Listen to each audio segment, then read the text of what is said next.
Wow, wow, wow. All right. Okie dokie. Okie dokie. Oh.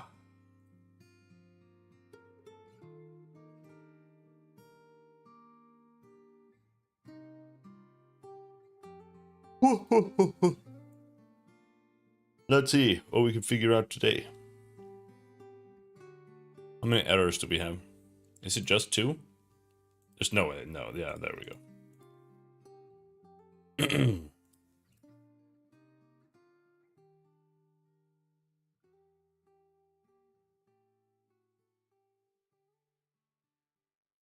39. There. That's more what I was expecting. Something like that.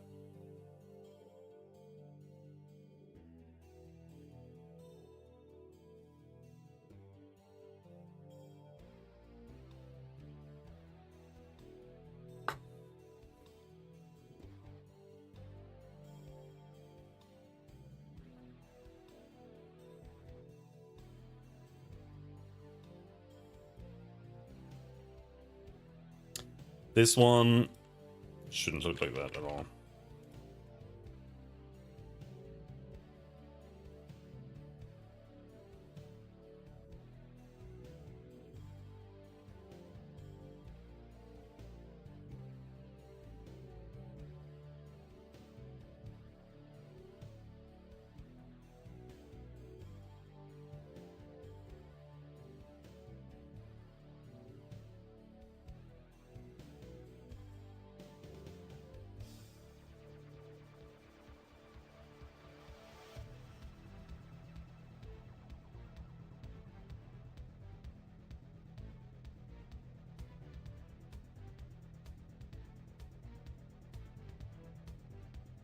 All right.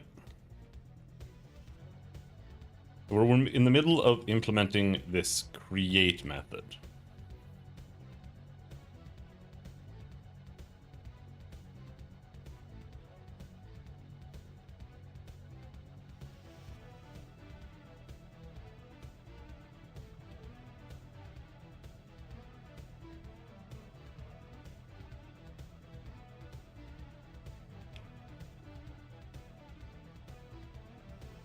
It doesn't need to take an entity.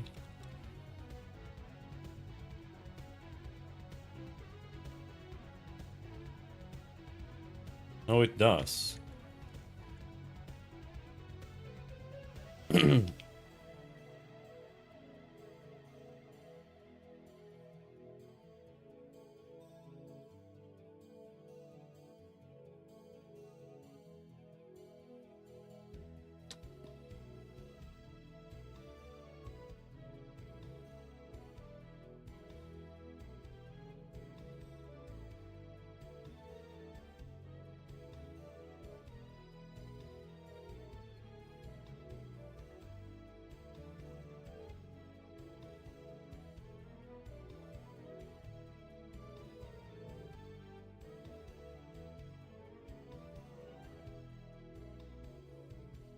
Let's see.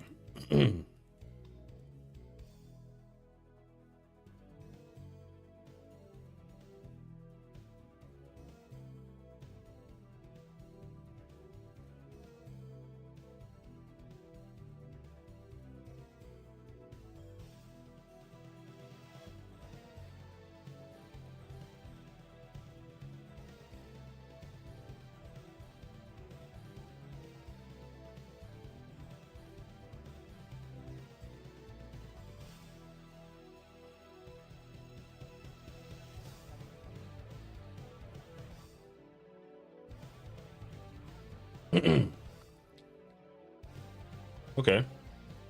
So you can make the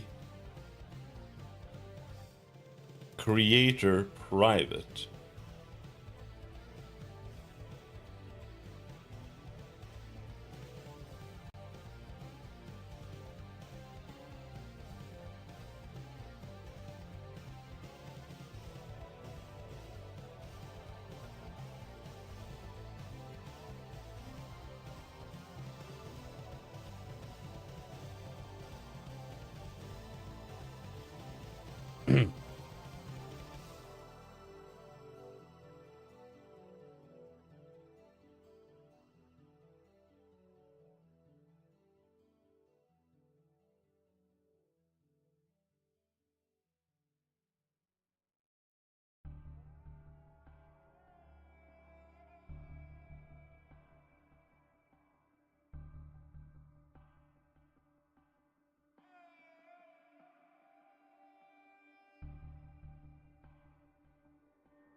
Okay, so this is now impossible.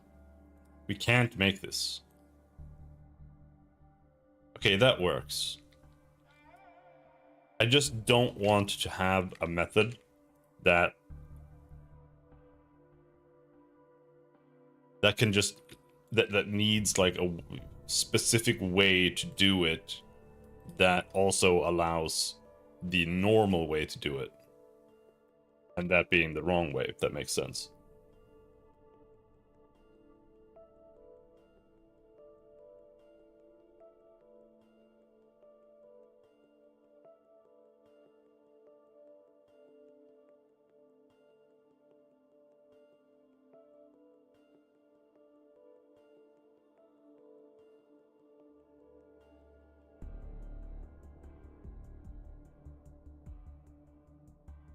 So this...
Yeah, no, we have to just do this in every single... But that's fine, I suppose.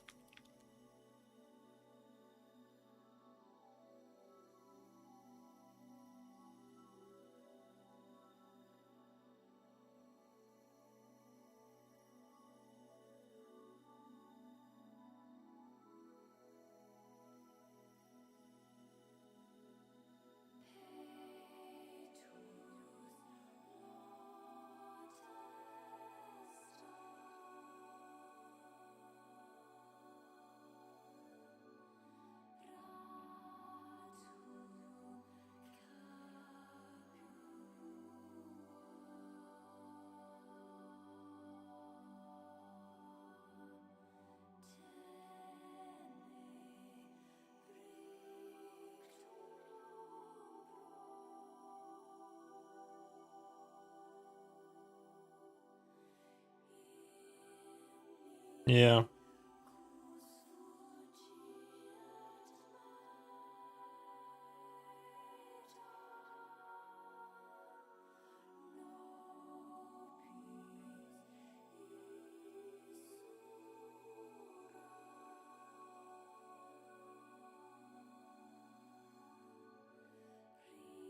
It's a little complex. Not really, but a little bit. But I kind of like the solution of having this. We should set this as a getter private set. No, not private set. This should just be a get set. Right? And then...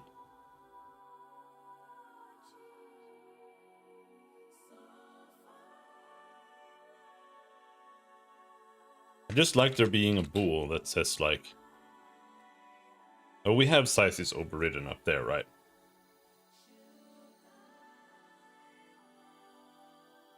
And then...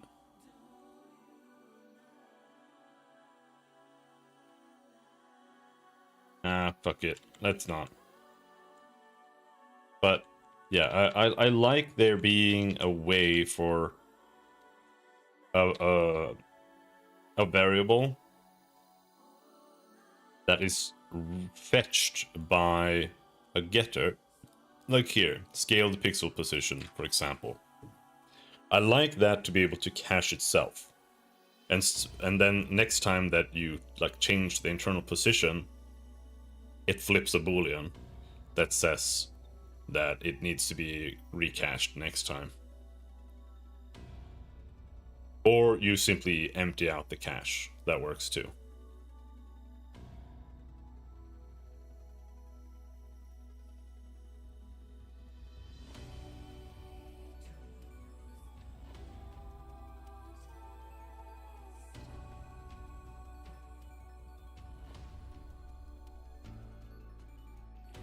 That was a transform window.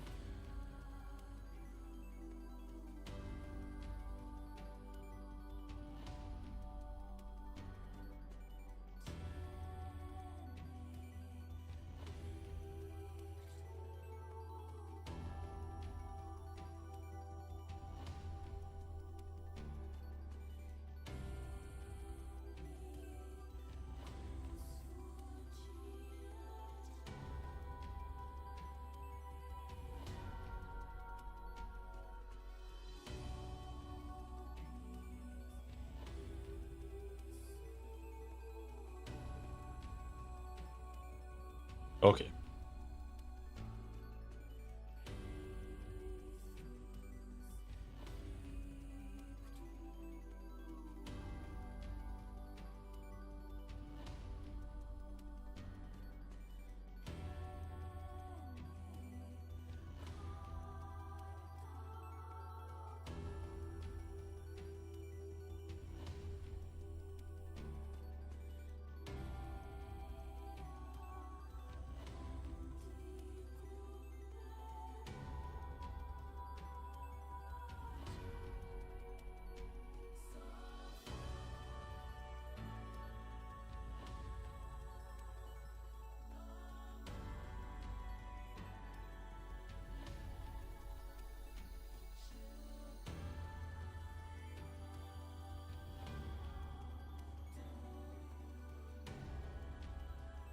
It should be ref, not out.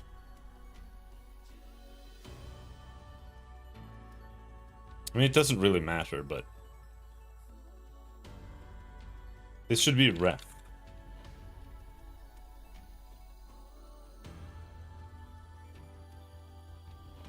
I think.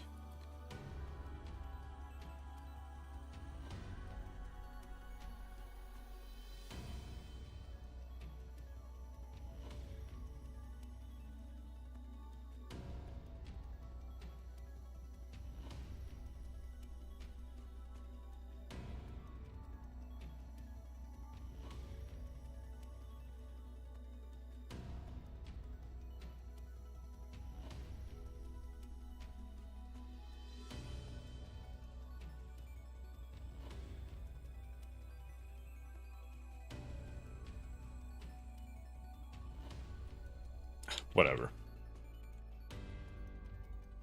Okay.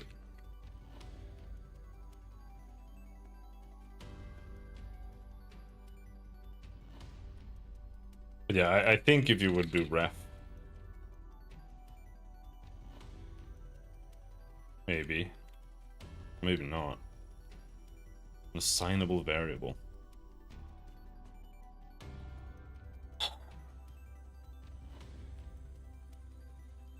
I guess it needs to be the out, because the out kind of declares it in the local scope, right? I was just thinking ref because you can do in out in HLSL, and I was thinking like something like that, and that's a ref. But whatever.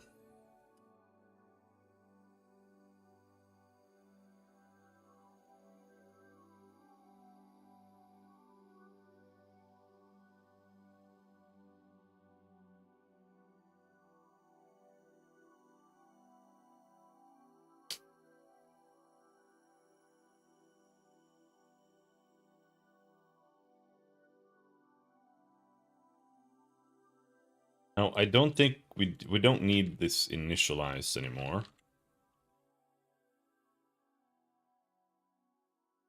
Let's just see. Are we doing anything? Right. Background text is movable. Window behavior. Yeah, we can get rid of that. Collision check.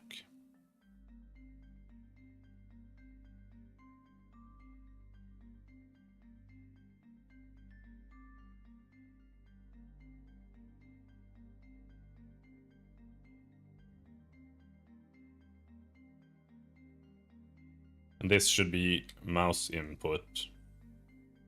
Yeah, so this isn't a thing anymore.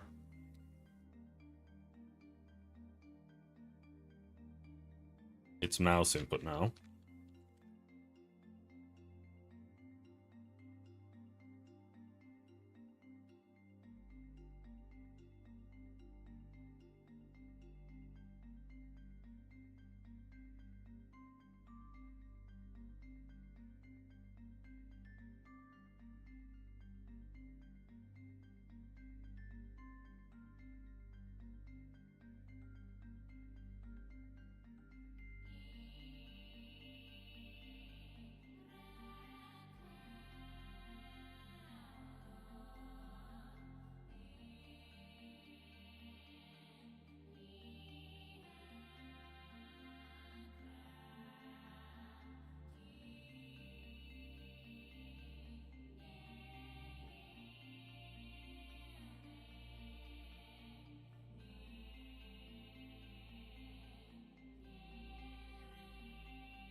That's a button.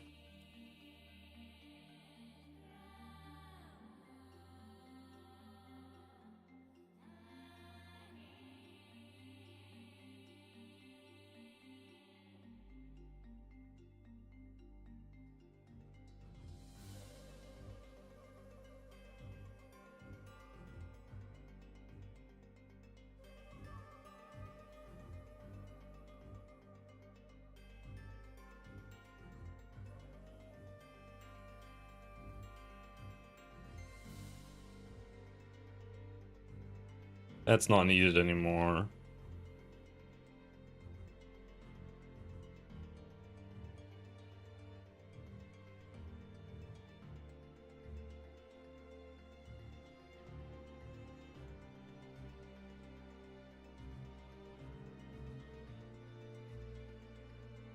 To the point where we should remove it.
Window sprite, window behavior is just no.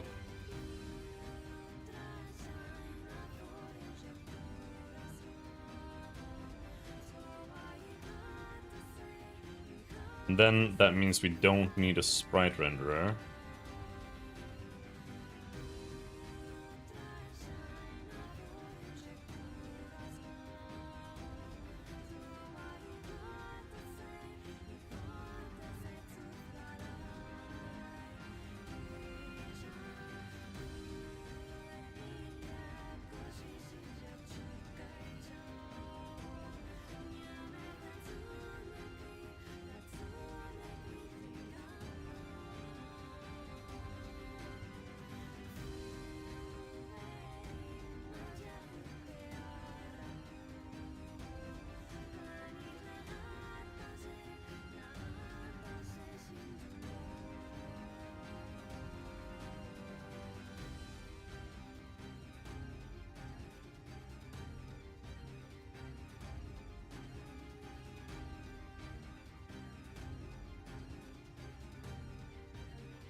I feel like the entity should be able to take components like this, like through create in its constructor.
Okay, so you can say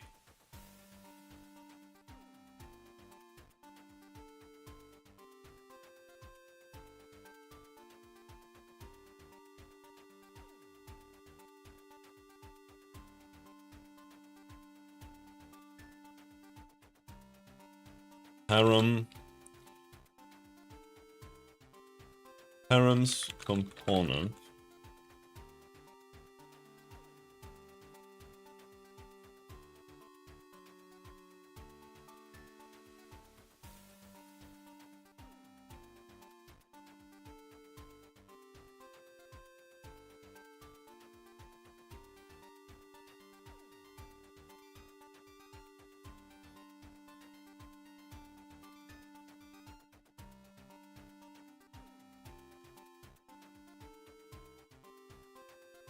and if we just put this in here, that means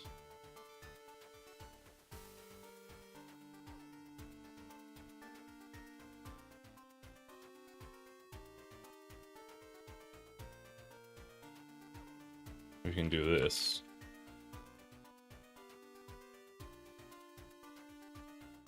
And then we can say 4.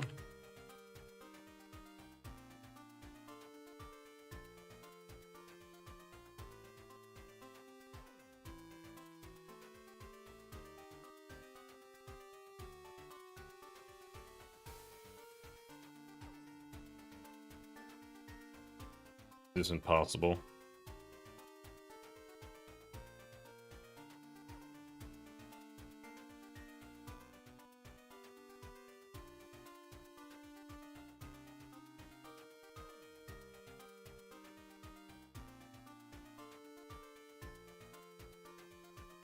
It has to be indexed. It would have to be ints or something. It would need to be types, component types.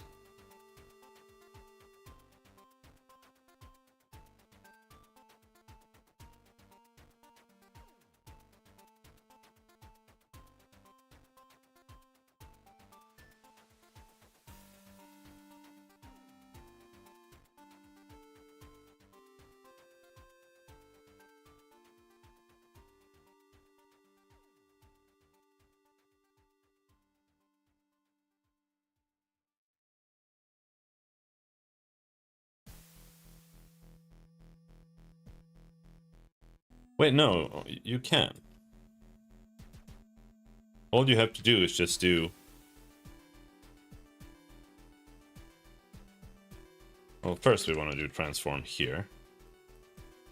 And that's going to be transform.create. And then here we just say components in I. And that's it. It's that simple.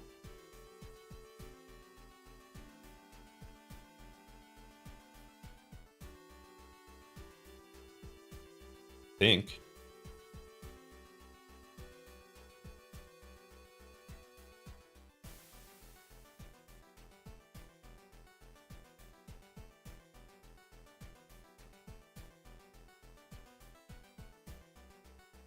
No, it wouldn't be. No. It's not that simple. Either way, this is bullshit. Let's not get caught up on this. This doesn't even matter. I'm gonna undo all of this, except for this. Not worth it. It literally just saves like some syntax overhead. Who cares?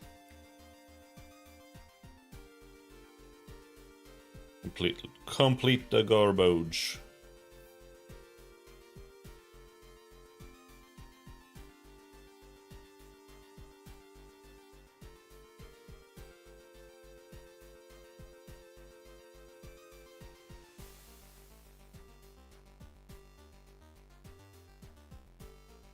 God damn.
Now let's see.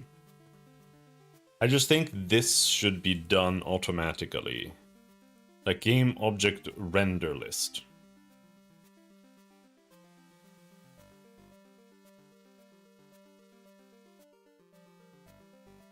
Should the sprite renderer maybe contain that? That might be relevant.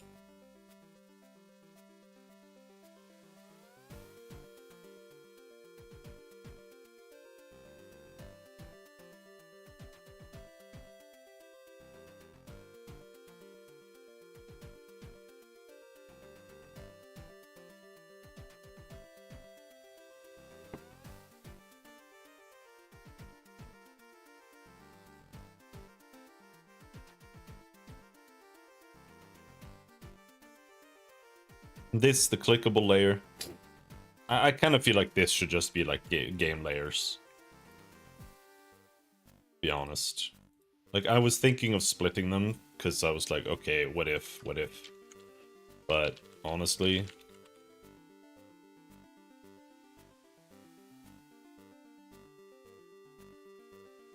It's not unresolvable, dude! Are you stupid? Oh, okay. We can just... No, actually, no, we can't. Yes, I know it's conflicting. I'm trying to conflict it on purpose.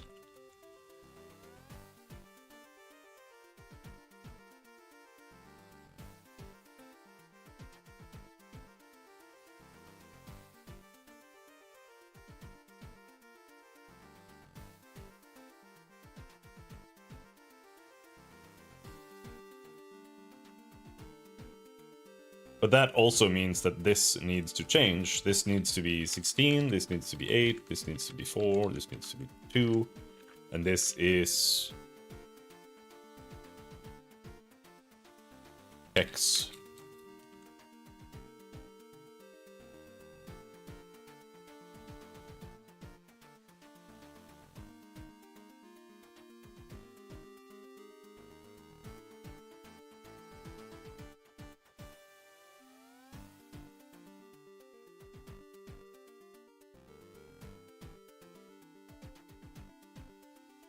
And then, as such, as we create a window, we're doing a bunch of things here. We're adding a sprite. But then, like I said,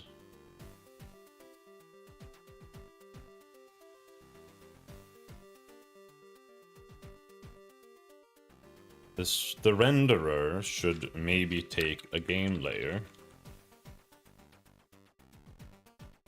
I don't know.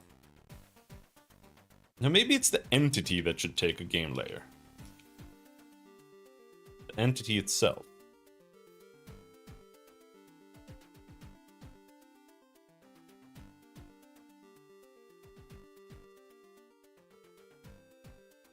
I think that makes more sense.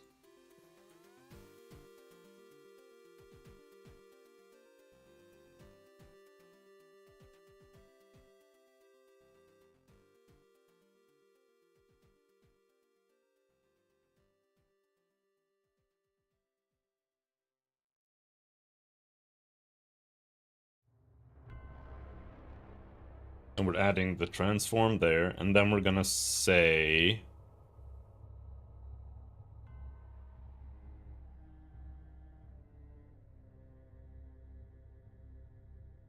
nothing. I think. The entity contains the layer, but it's not rendering right now. So what we're gonna do is the renderer, as it's being created, it's gonna say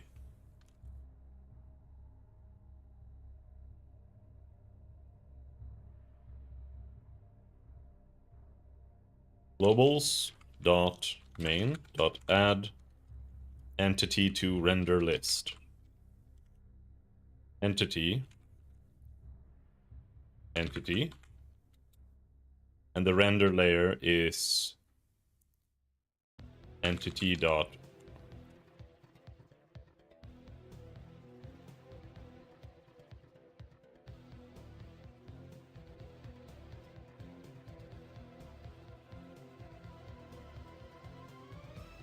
Public game layer. Game layer.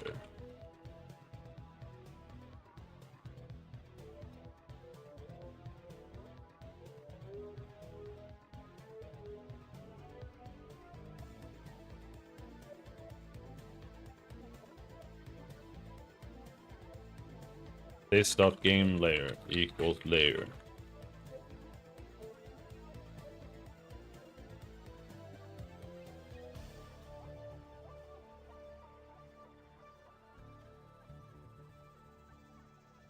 And then we do that. And then the entity render list, which is now a game layer. Instead.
And then here we need to check component flags.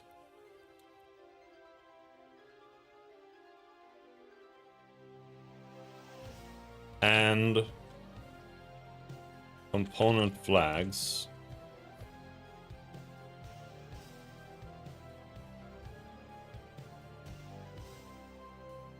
does not equal 0.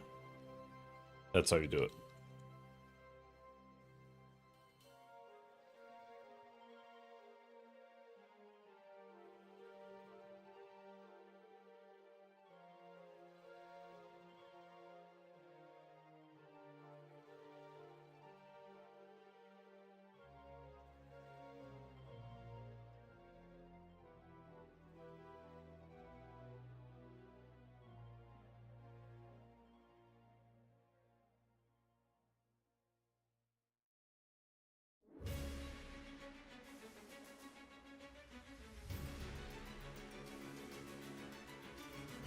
There.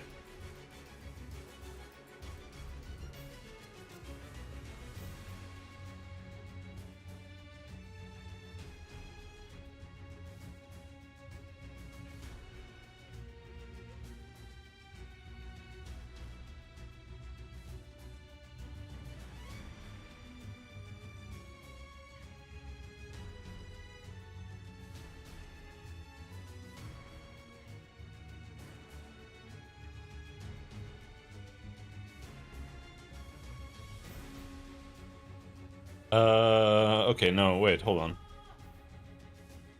This one is here. Here's what we're gonna do. We're gonna do this here.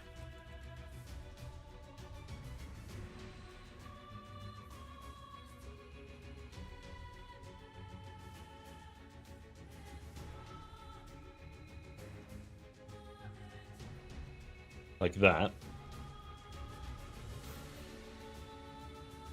And then this is not gonna have an if.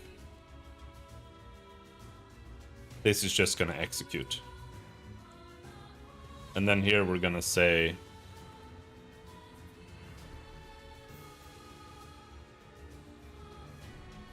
component list u.mouse input.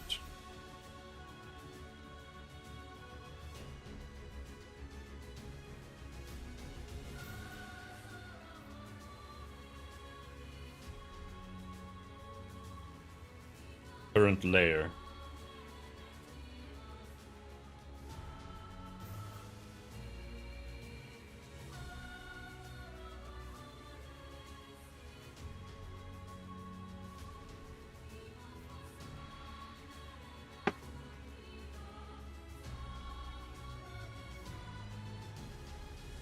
This is dynamic GUI, yeah.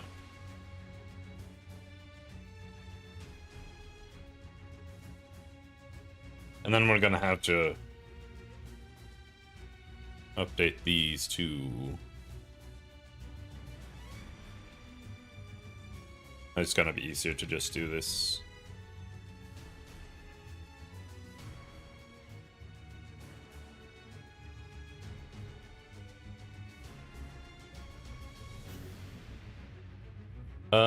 Is it doable to just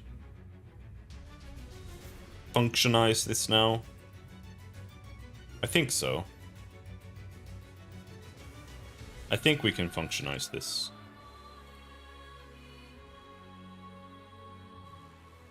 In fact, I was trying to do that here. Let's do this.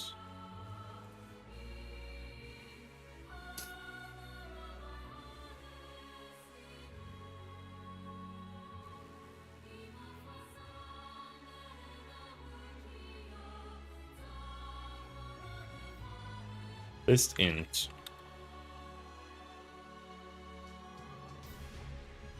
Clickable list.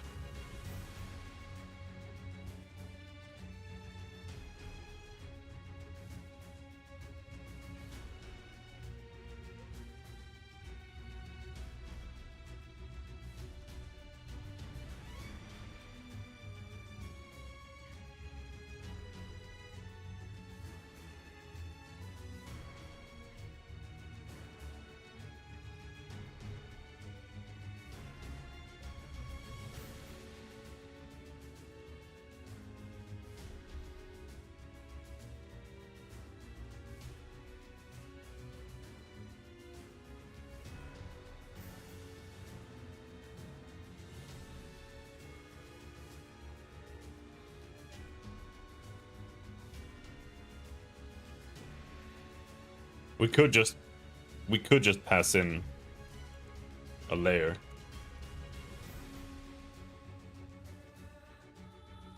And then here in the beginning we could do it ourselves.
There. That's better. I think.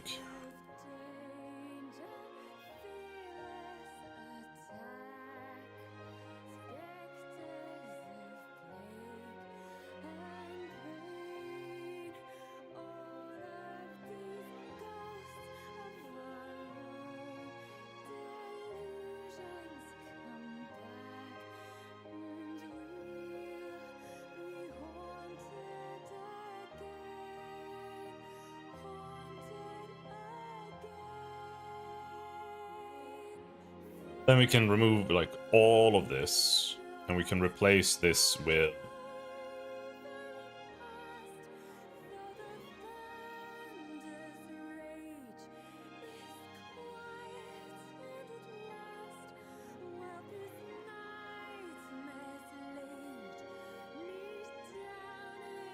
what was it called? Run collision check.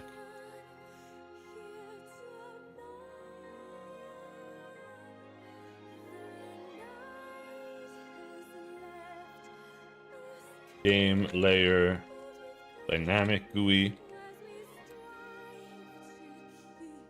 static game GUI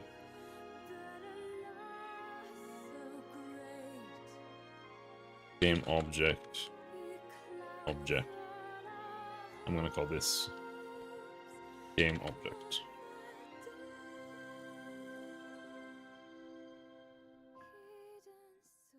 Game entity, perhaps.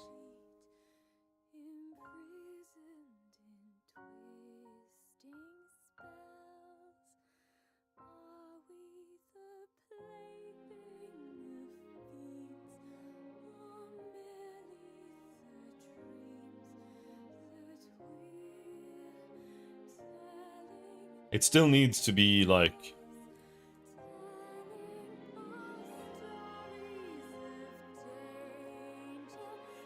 full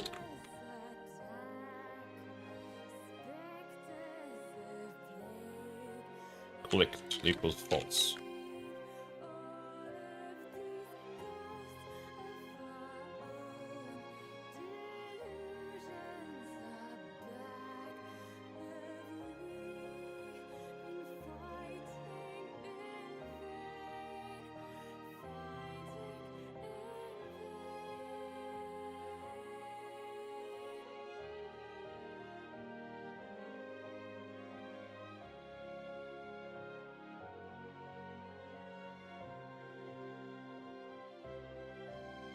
Like that.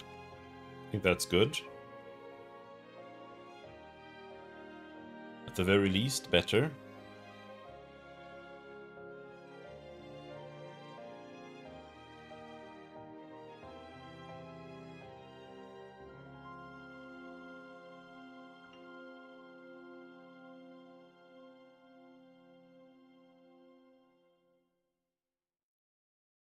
These, I don't want these to be needed at all. What are we doing here? We're adding the object to the render list. Yeah, that shouldn't be needed. Render list reference. It's setting the reference there. Clickable entity list reference. Yep. Clickable game object list. Yep.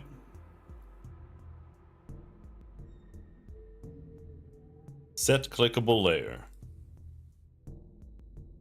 Clickable game object list. Clickable layer equals clickable layer.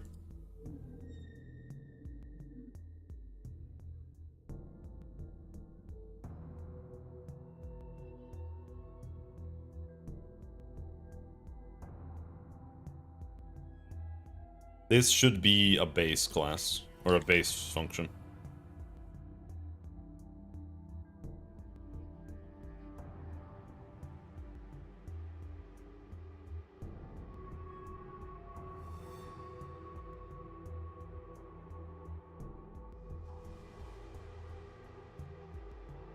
And quite frankly,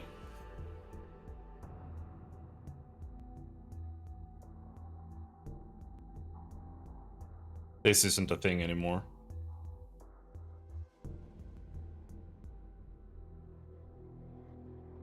Let's just call this set clickable. Then if entity dot if base entity dot game layer equals game entity, and it gets added there.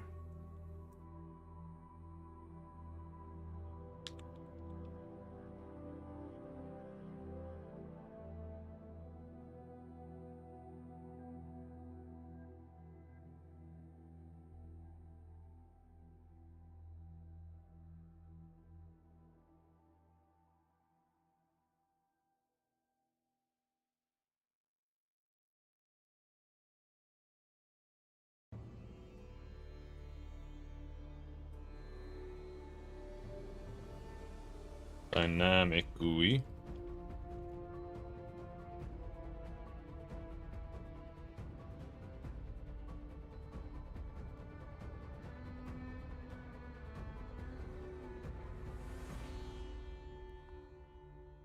But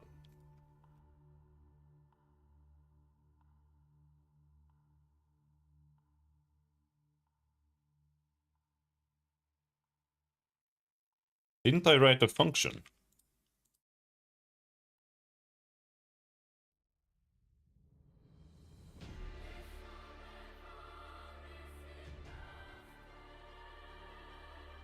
Yeah. Add entity to render list.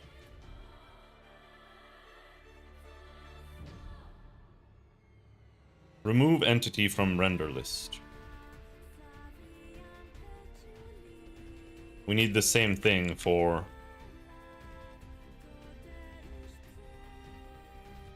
add entity to clickable list. Clickable.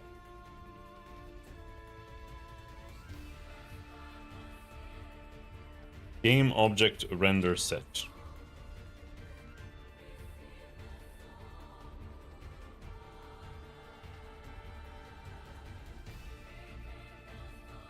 Kind of like that name better.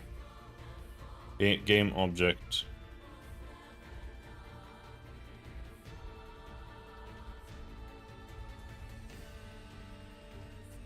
Clickable.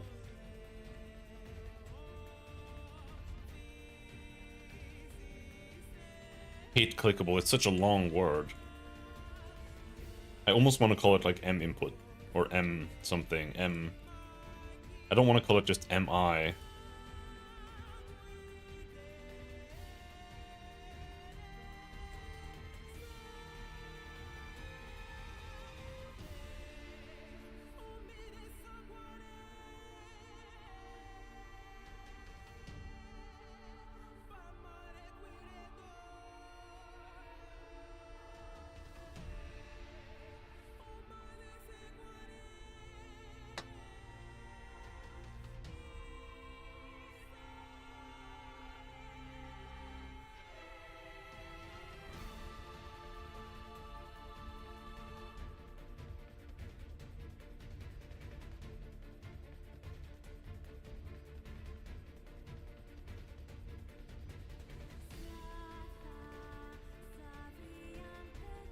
That's how we do it.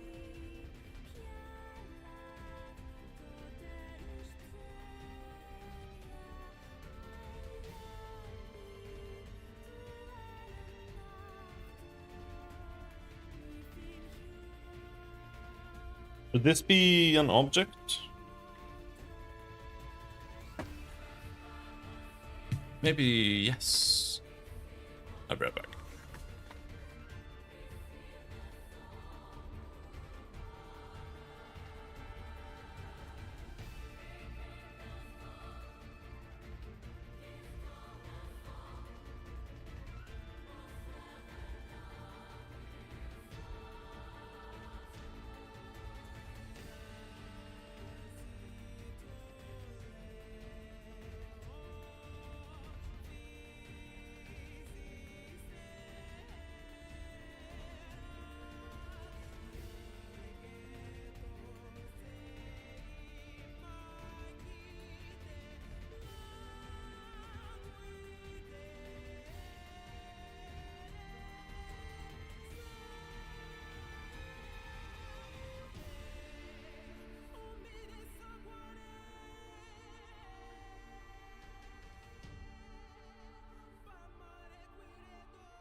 Alrighty.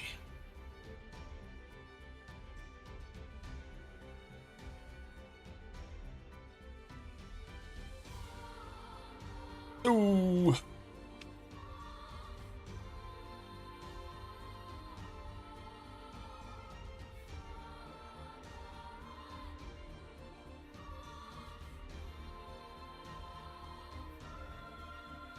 I don't know.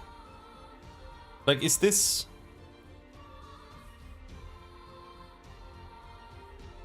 I don't think these should be entities.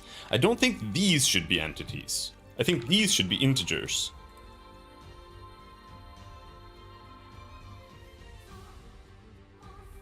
I think it's that way.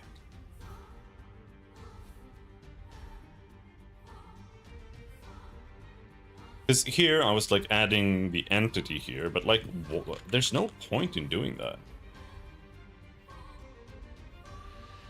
Is there?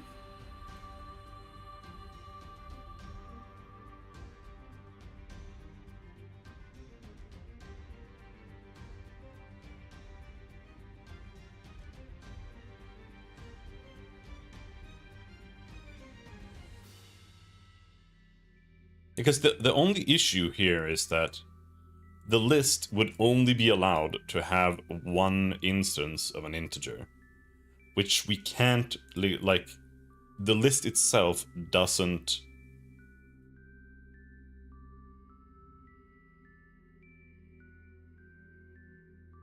like verify that.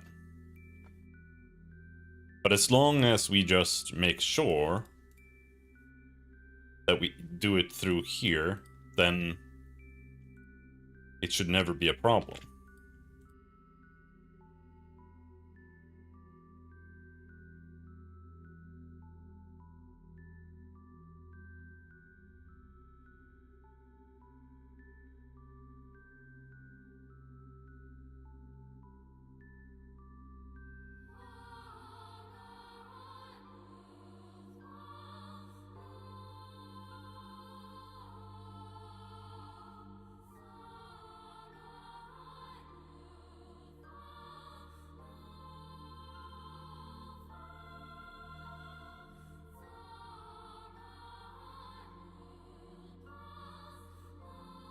But yeah, see, so the difference here would be that here we're trying to just draw from the game object render list. But what we should be doing then... I don't know if this is really how it should be done. Now we have to do entity master dictionary dot and just access it like this. And I honestly don't know if there is any benefit to this whatsoever, because if I make the lists be entity references, as far as I know, that's like 32 bits, and I don't think that there's like any real benefit to only storing them as integers.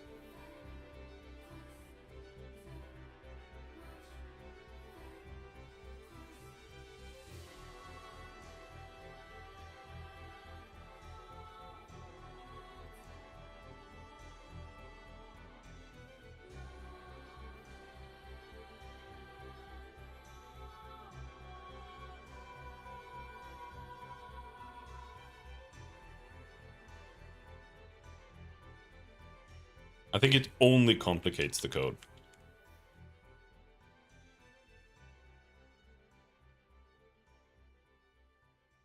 So maybe we just undo everything I just did.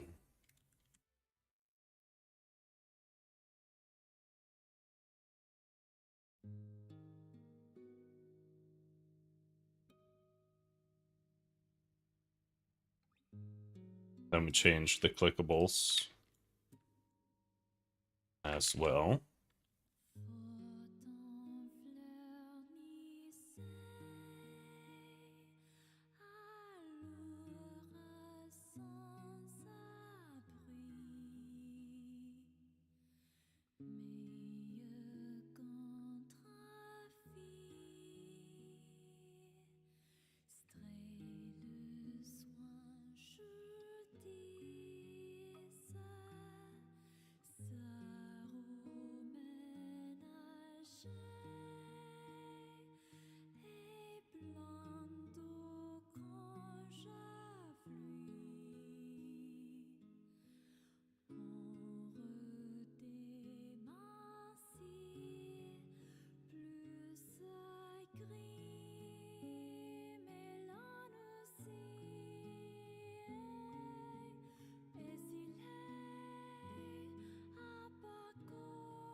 this one is wrong.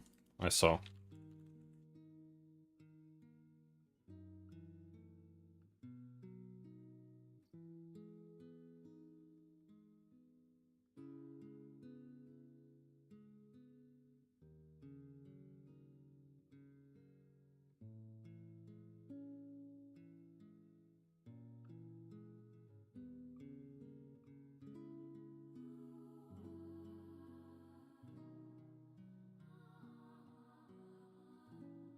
I feel like here, there should almost be a check against all of the other ones, so that we can't double add. But this is one of those things where it's like, is it really worth adding all of these like safety checks, as opposed to just not doing the issue, like the error in the first place? You know? It's kind of like, oh, you can make a mistake with pointers in C++. Okay, so we can't have pointers anymore. I mean, that's kind of what they did with C#, to be perfectly honest, but like, there's just nothing wrong with there being...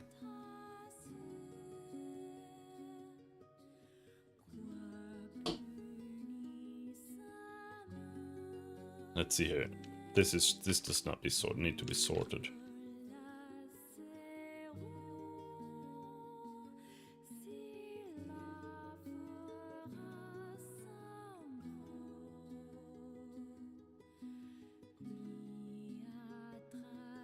Actually, it kind of does.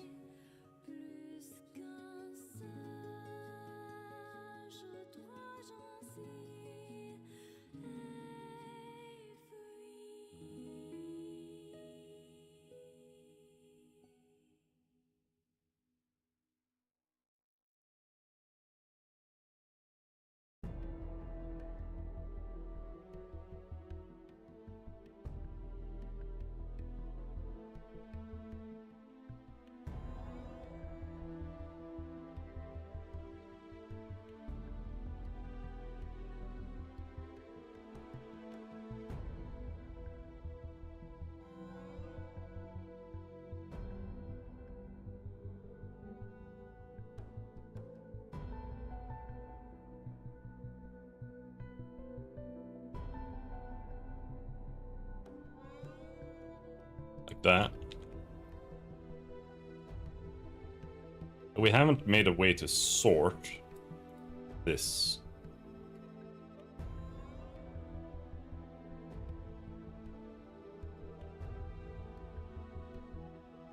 Sort game object clickable list.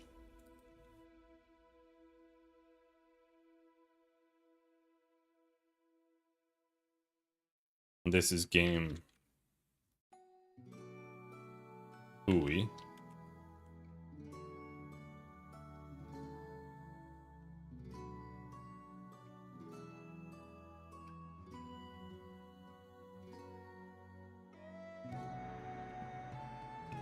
Okay.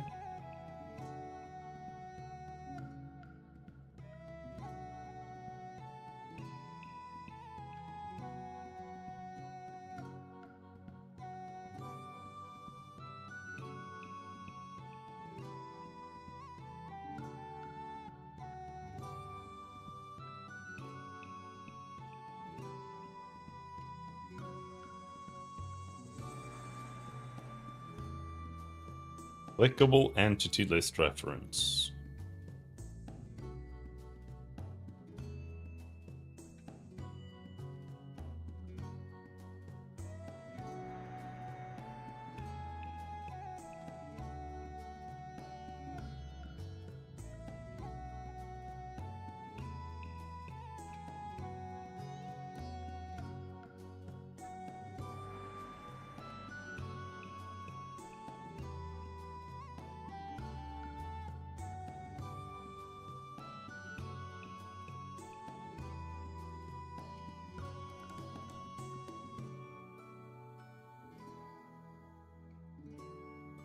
Okay, let's see here.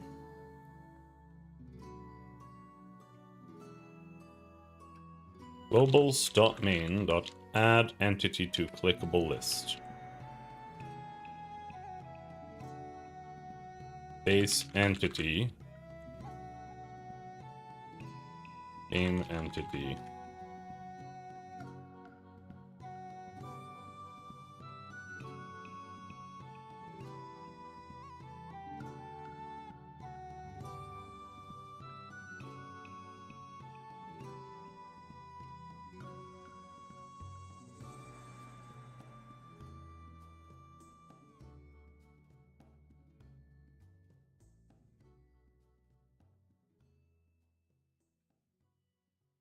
Like that.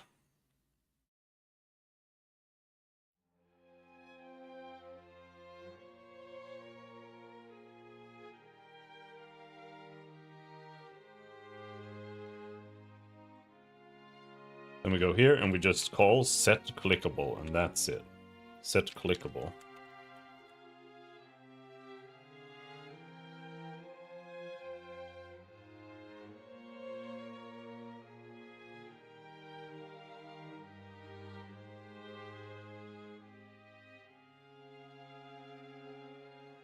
And then what else are we doing here? We're setting the transform size override. It's movable.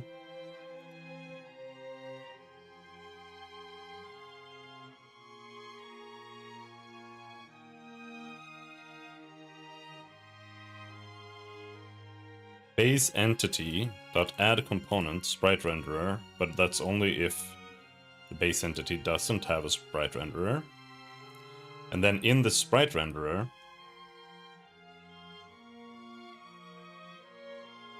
that's where we call add entity to render list.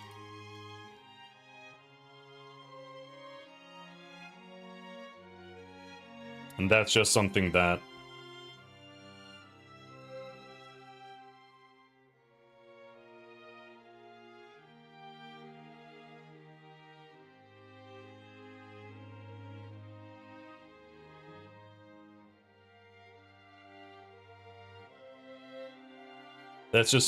anything that renders needs to do. That's simple.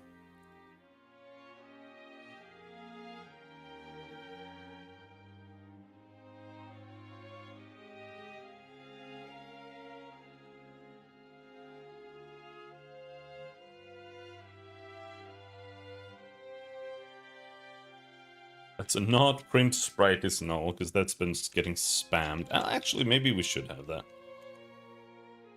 No, let's not do that. Let's just...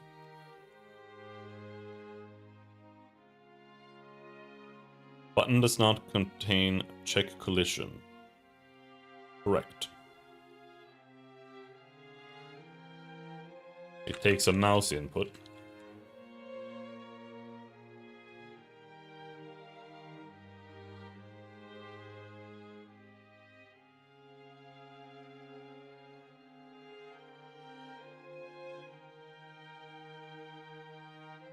And instead of the position, it needs to take a game layer.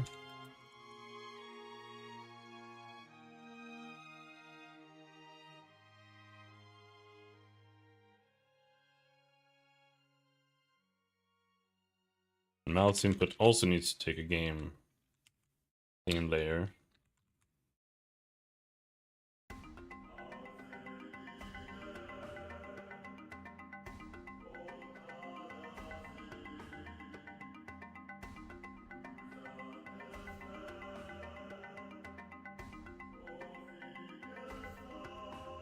In fact, I don't really think it needs to take a layer, because it could just read it from the base entity. But whatever.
This is incorrect.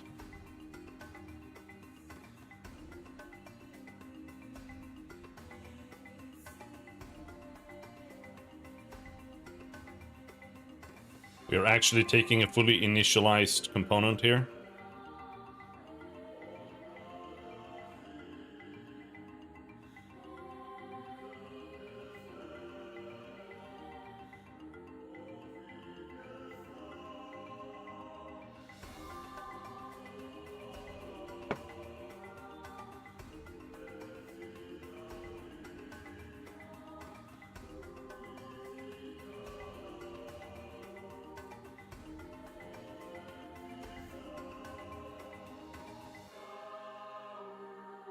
And the component already checks the entity for duplicates before creating itself. So we don't need all of these checks here. This type is also unnecessary now. Literally all it does is it sets the base entity to this,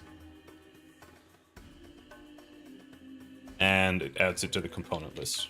That's it.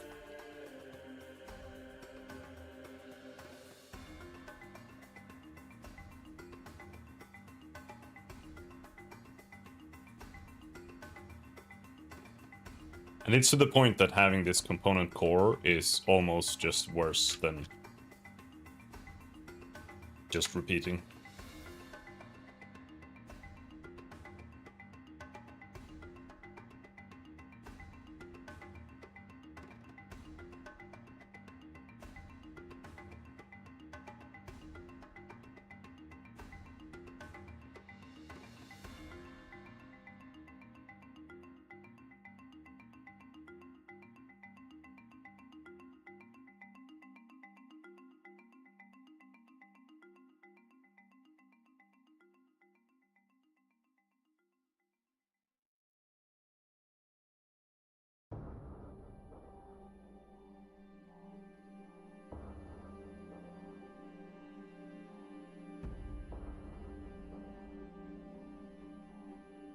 Can the out be optional?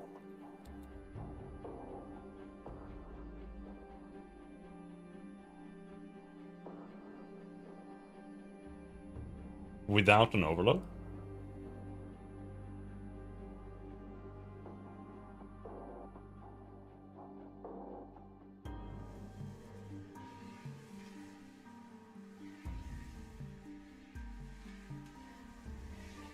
No. You can return it, but that sucks. I don't want to do that. Actually, I don't know. Maybe it doesn't even matter. Like, it's kind of the same. You know what? Let's just return.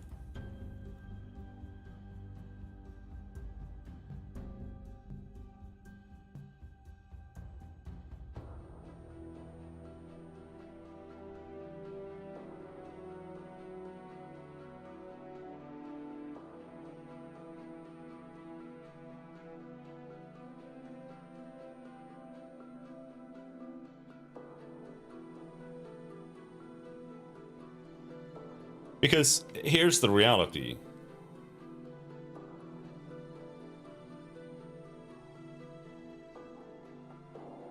I like being able to do just out, right? But the reality is, I still have to type out. So it doesn't actually save anything compared to doing this. Right? In fact, it's more, because out is more letters than an equal sign. It actually means that I have to type more than the solution I was trying to avoid. So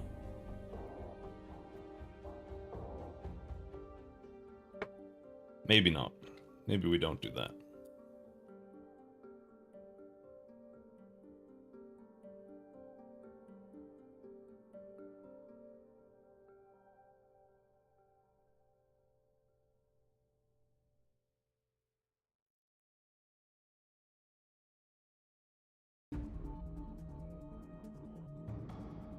Oh, what's happening here?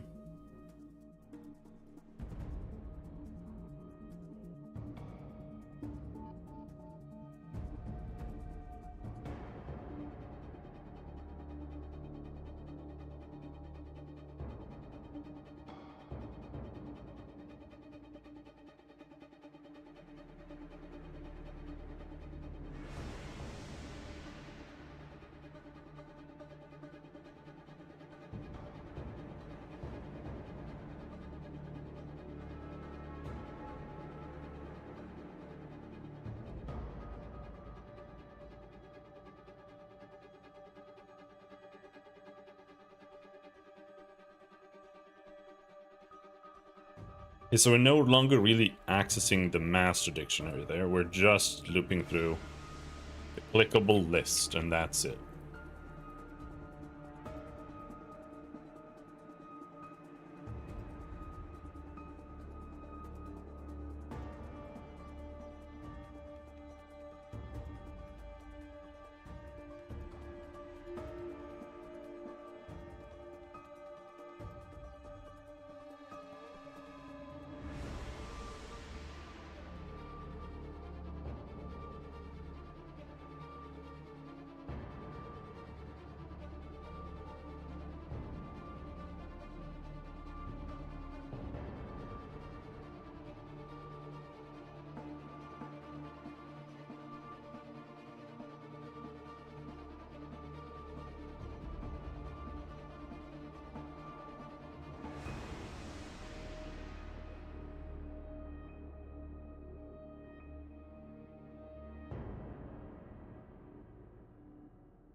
This is very simple.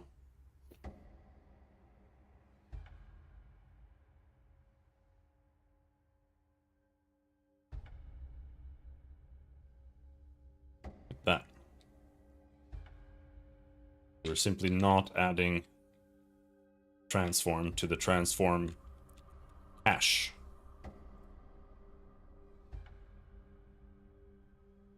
Oh no, it's still getting the same error. What's that?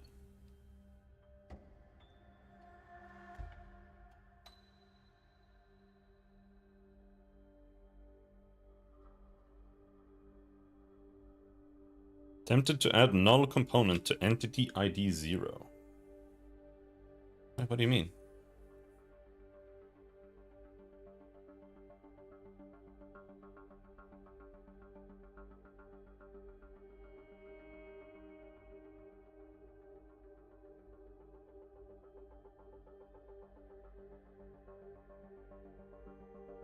Entity window entity equals new entity. It runs initialize. ID equals entity count. It gets added to entity master dictionary. Transform equals add component transform create this. That should mean the transform gets added there.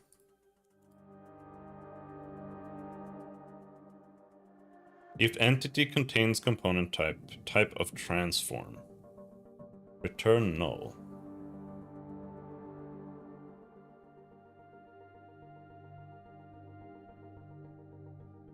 It shouldn't.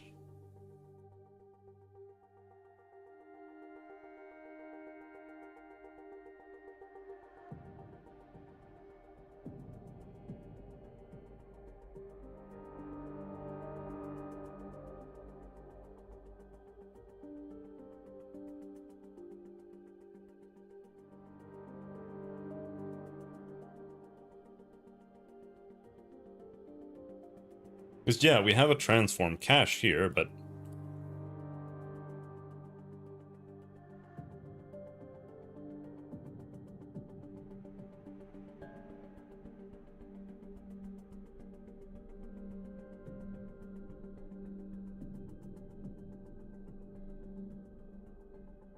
oh, it's here.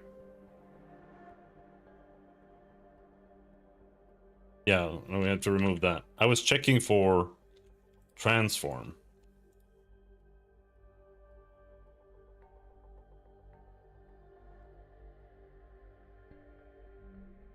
But now I'm using the same system to add the transform.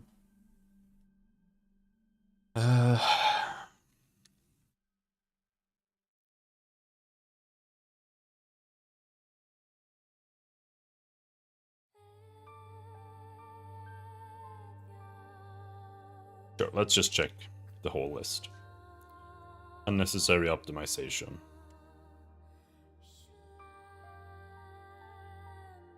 Okay.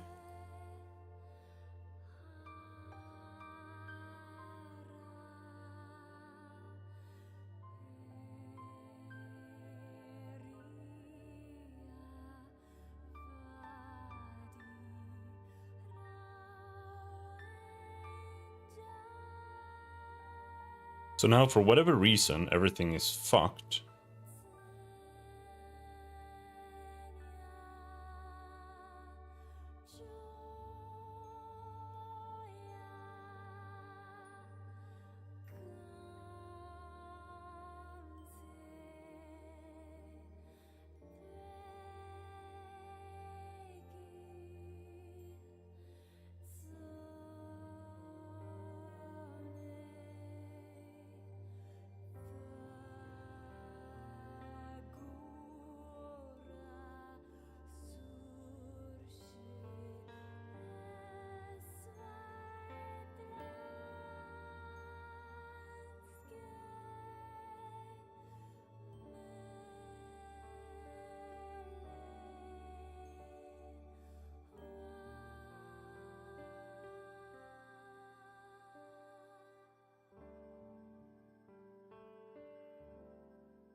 So we've broken the click and the drag.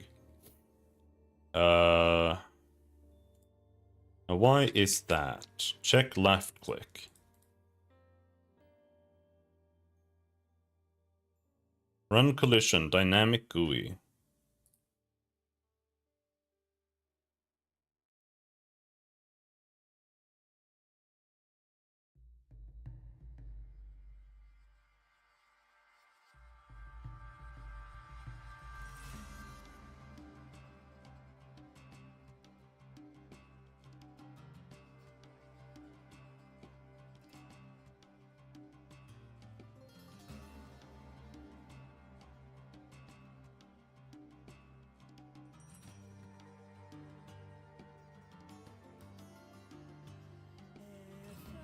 So, okay, we have 3 entities here.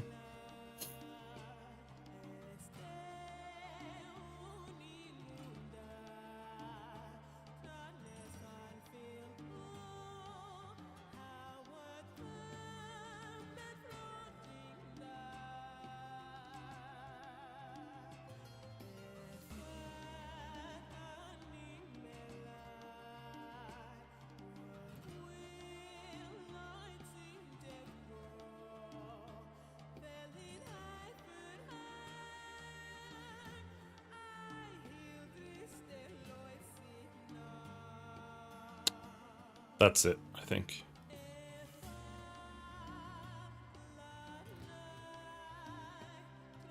Your step into request resulted in an automatic step over of a property or operator.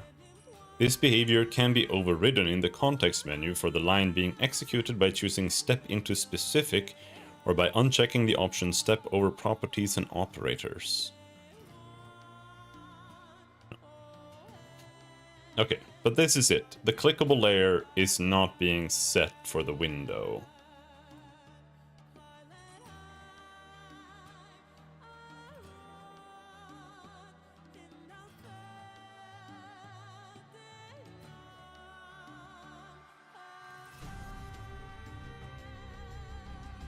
And that is because we were not going to use the clickable layer. We were going to say base entity dot game layer. Not use our clickable layer.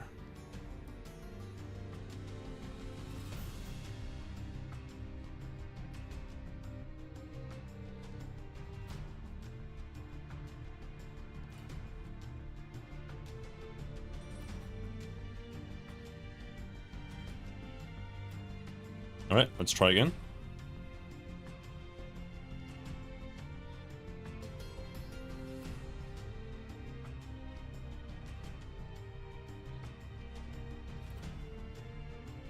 What's happening here? Trigger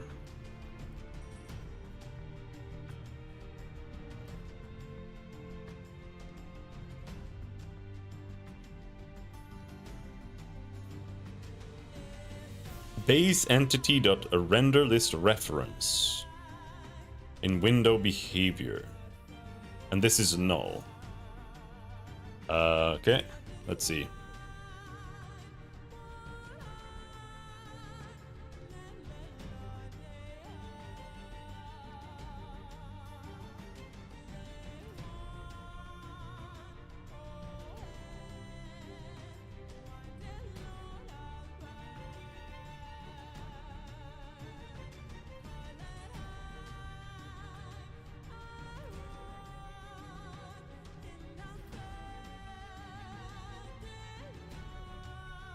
Let's see. Globals dot main dot remove entity from clickable list.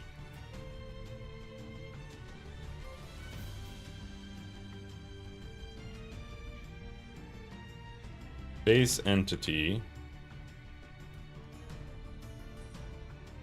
Base entity dot. Well, that means we don't need to take a render layer, right? Because we can just say entity dot game layer instead.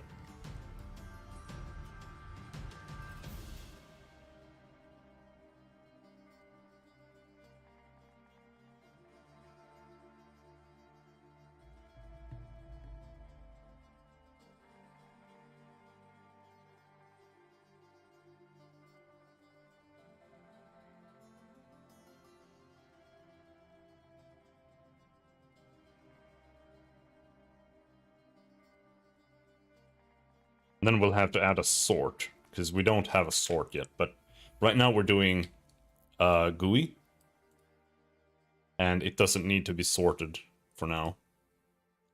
Or rather, the static and the dynamic GUI should never be sorted, while the game GUI will need to be sorted.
I think that might work.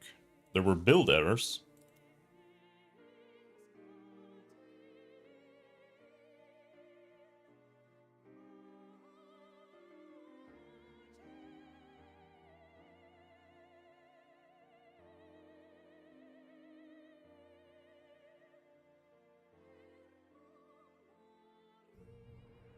Oh, that makes that function very simple.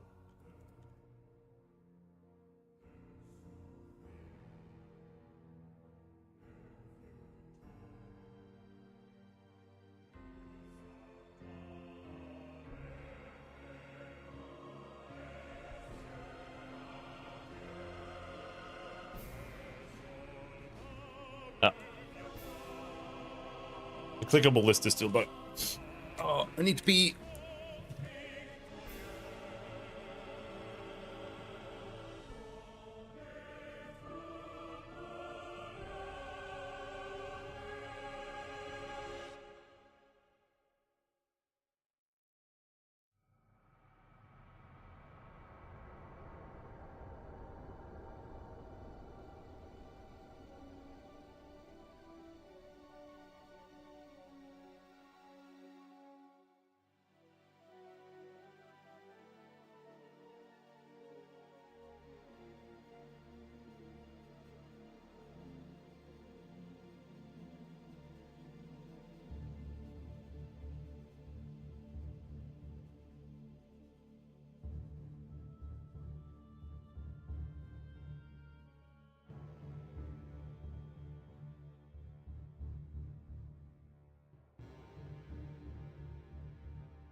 All right.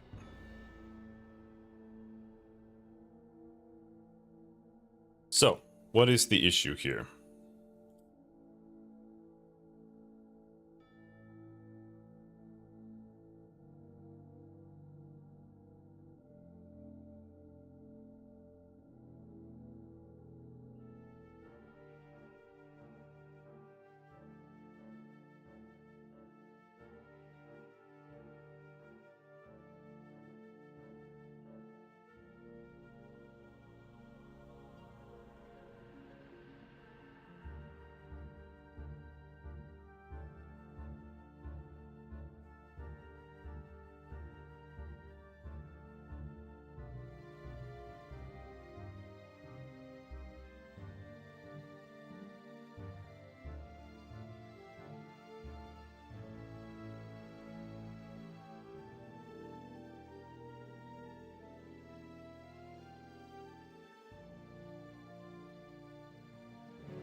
So we add entity to clickable list. That adds it at the end.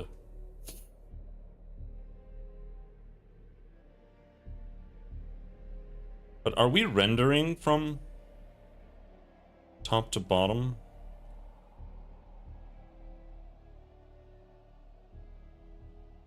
No.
Okay, so let's think here.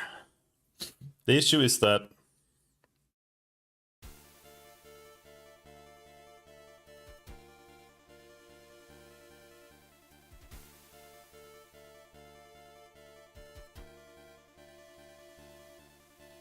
what is the issue?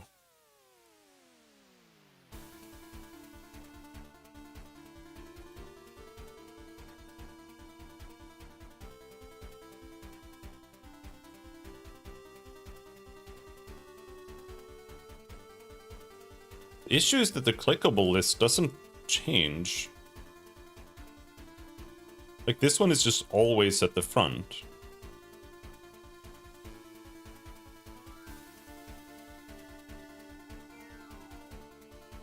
Remove entity from clickable list. Add entity to clickable list. Right? Like...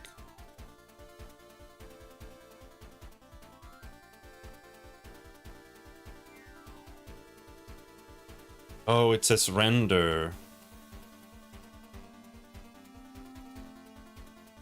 Huh.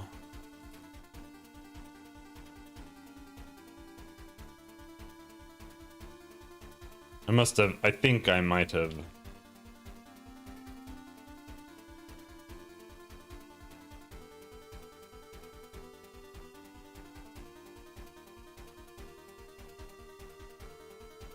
Undone this one. Either that or I just didn't do the remove. I only did the add.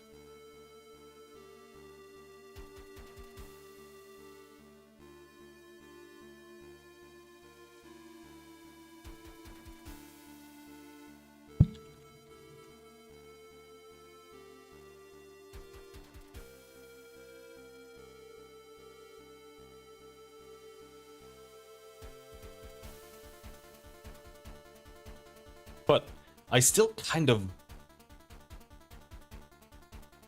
doubt that it works, because I felt like the logic wasn't correct.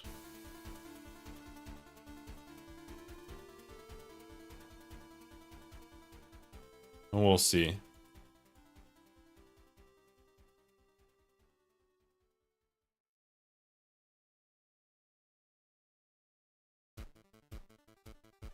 Does seem to work now. Alright, well, I guess it's correct then. Alright. So now it's been 2 hours, and we have made 0 progress. We're back to where we were. That's great. I love that.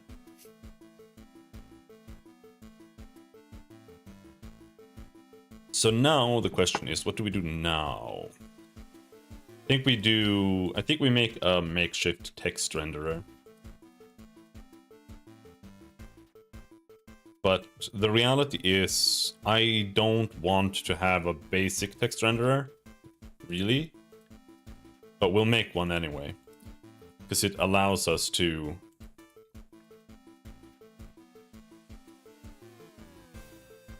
have the ability to do so for testing and also for UTF support. Because in reality, what I really want is just a sprite-based renderer with a sprite sheet for text. But the reality is, if you want, like, if you would like to translate the game to like Japanese or Chinese or whatever, or even just like Cyrillic,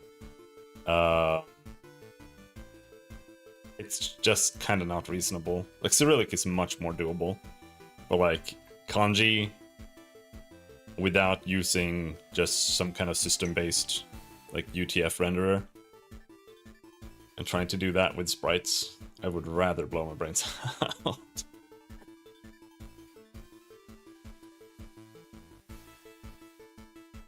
I'm not making 2000 kanji for a language I don't speak.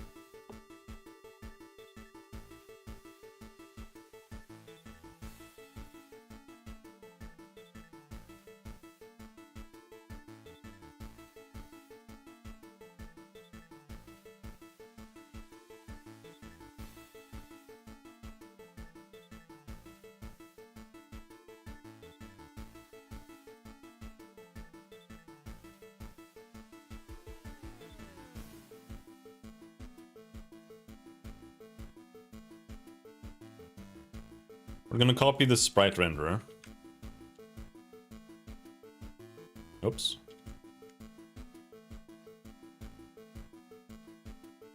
We're gonna change the name to text renderer.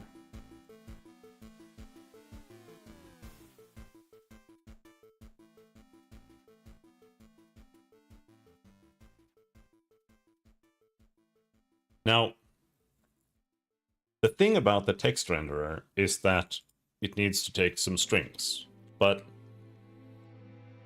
I kind of want it to be able to handle multiple. Like, I would like to just be able to put one text renderer on the window and not have to have one entity per text snippet on the window, because it's just annoying. I said the same about the buttons, but right now we have buttons like this. Well, we'll see. I'm not entirely decided on how I want to handle the buttons. I think the buttons are more okay, but as for the text renderer, let's write a struct in here.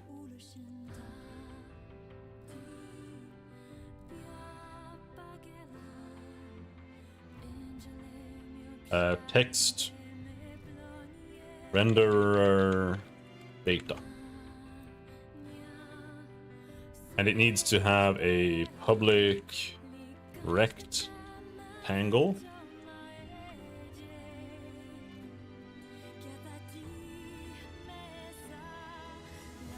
It needs a string.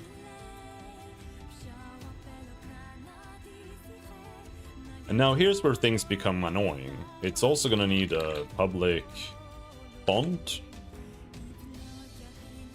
What is the font? It's just font. Is it system.drawing or is it sharpdx? There is a sprite font too. What is it? Sprite font we're using? Present a font texture. Sprite font.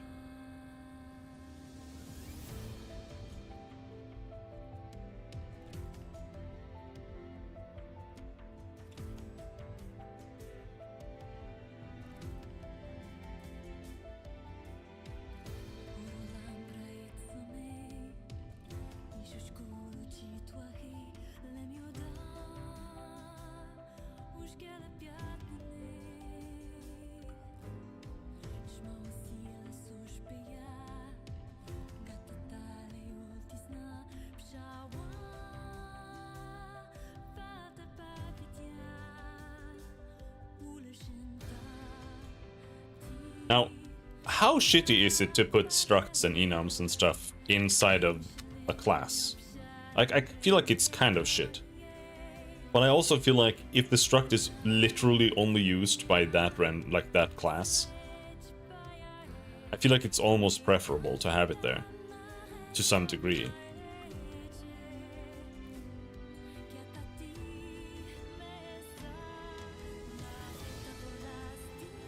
The enum should be... What was I thinking? Oh yeah. Text online.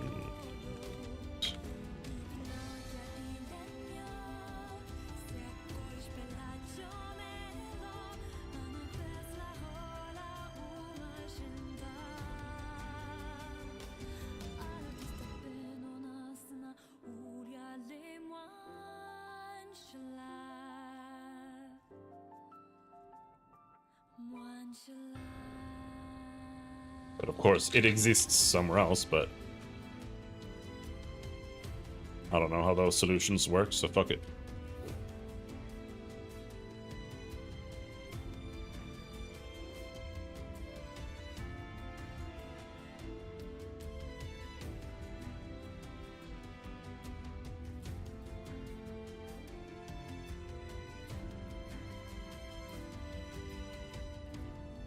I also needs oh, what the fuck? Didn't do any of that. Fuck you.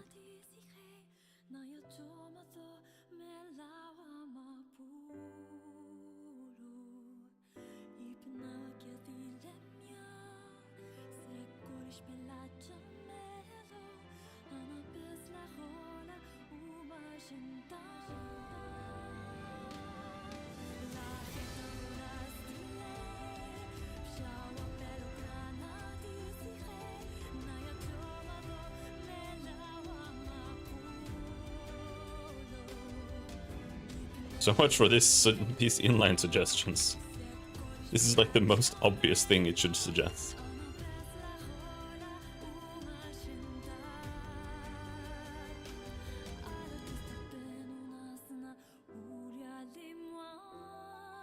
Yeah. So basically, the text renderer does not contain a sprite, but it should contain a list of text renderer data. Text entries, new list.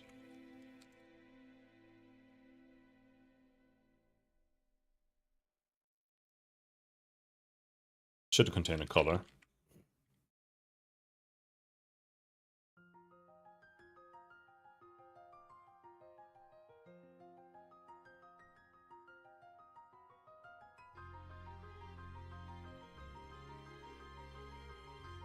Should contain a size.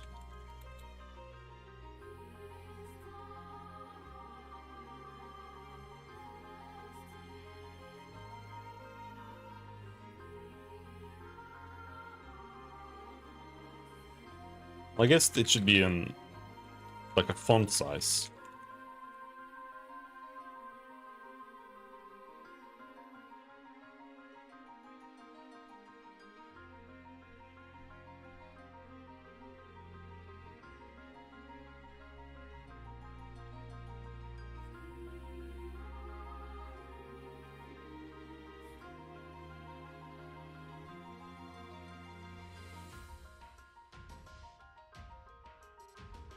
I don't want the text to scale.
Right, and so now we need to figure out what the draw is like. We know it needs to iterate through its text entries. Everything is going to happen here. And I think, well, maybe not. Text entries, I dot, yeah, and then we have everything there.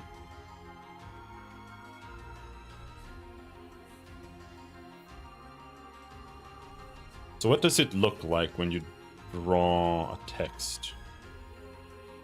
Is it in game?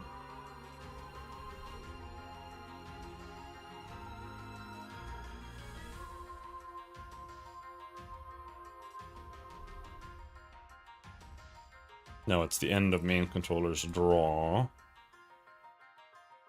That's where we have a drawstring.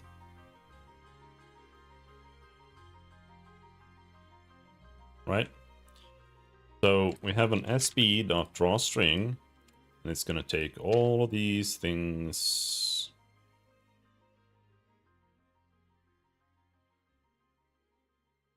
Right? And then this is gonna be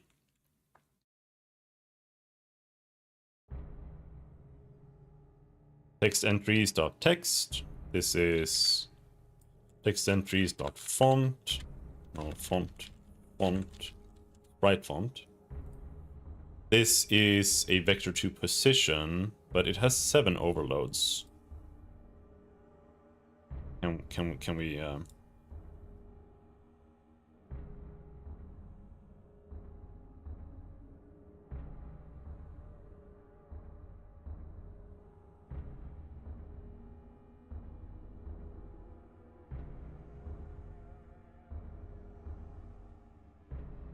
draw string?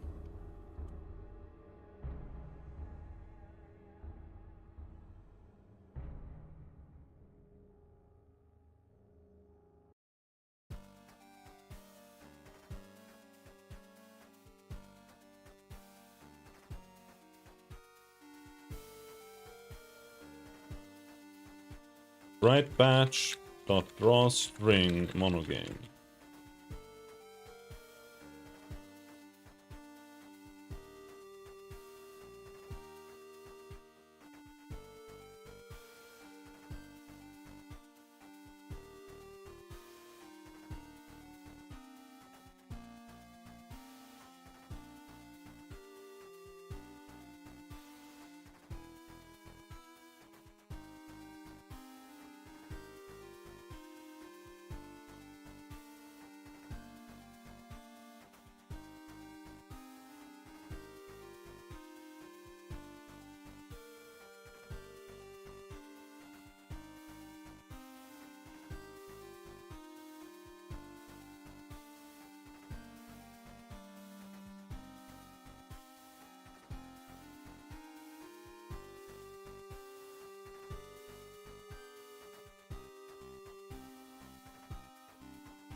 All right.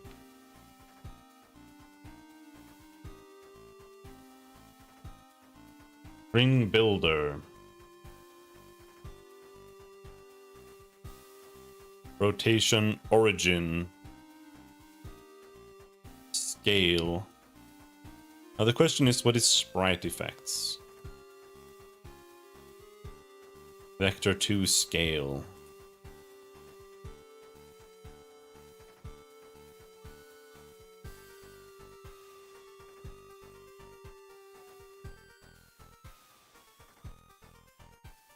Yeah, see, this is the thing.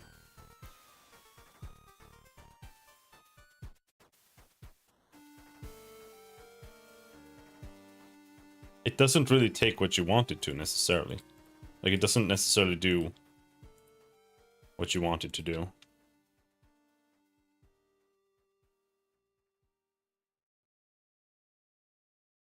Fuck is an origin?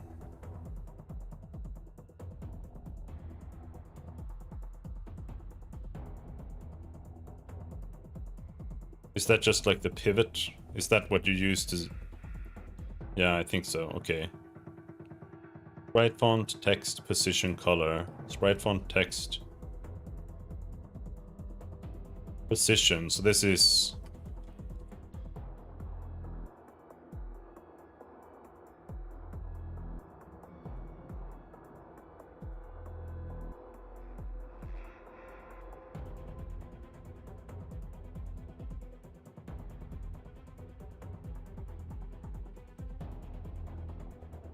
How can you not get, like, the position? What would that be? Location. The top left... Oh, well, I guess. That's a point. But it wants a vector too.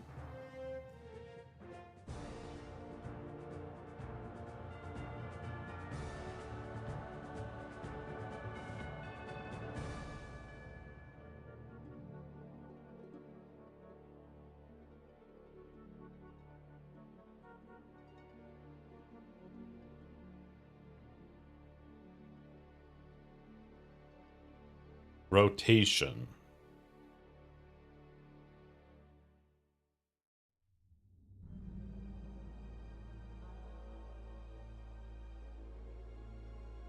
What is a rotation? Is it 0?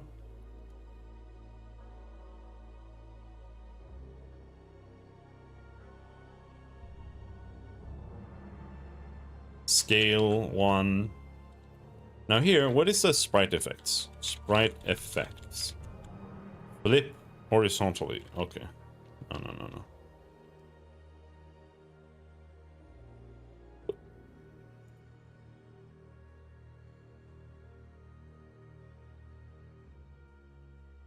So if you go this far in, then you have to do more things.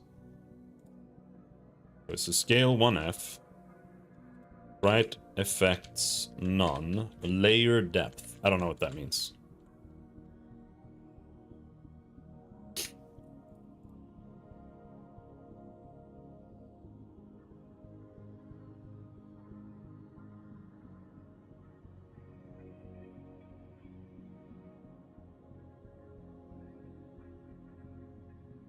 But this could potentially be kind of...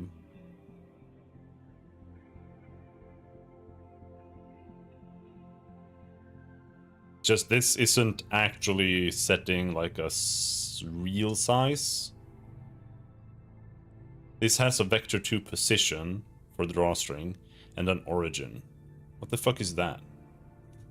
The center of the rotation.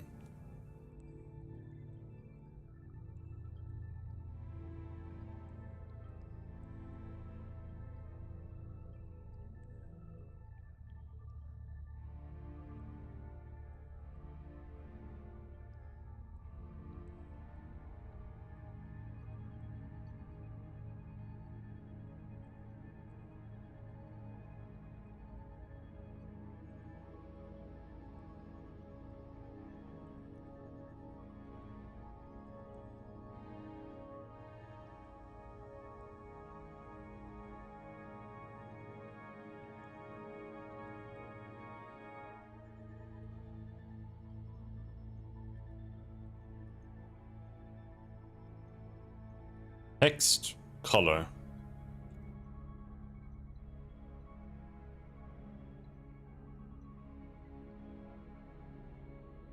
The sprite font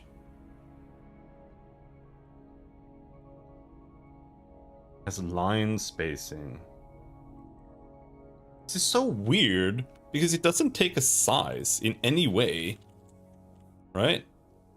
Like it takes a text, a position, a color.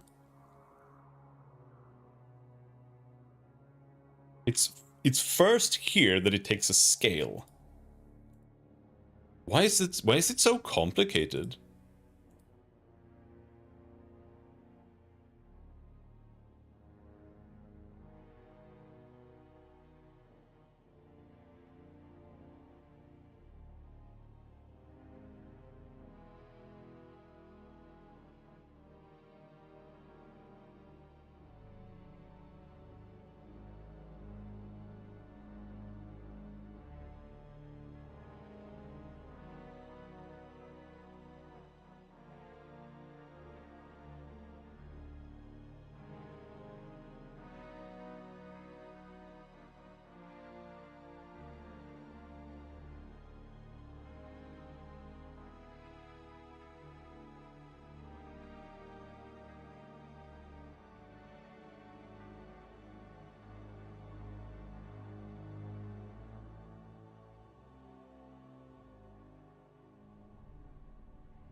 Okay, so apparently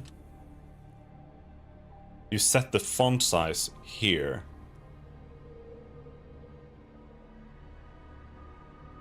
Somehow. I don't think that's true.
Okay, apparently people use libraries for this because it's kind of ass.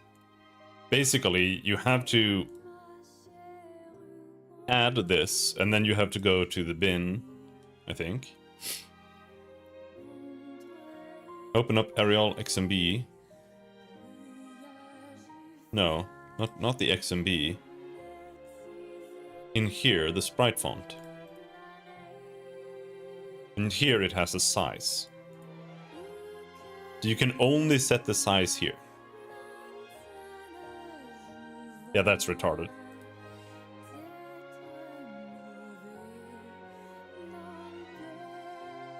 That's terrible. But whatever then. For now, we'll just go with the shitty verb, the shitty thing then.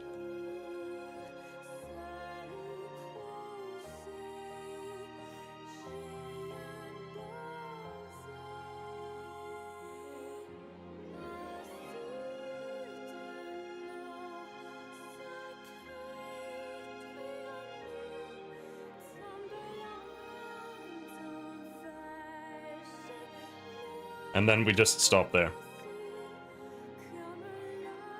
Because any further than that, and it starts messing around with other bullshit. Oh, this is the sprite font.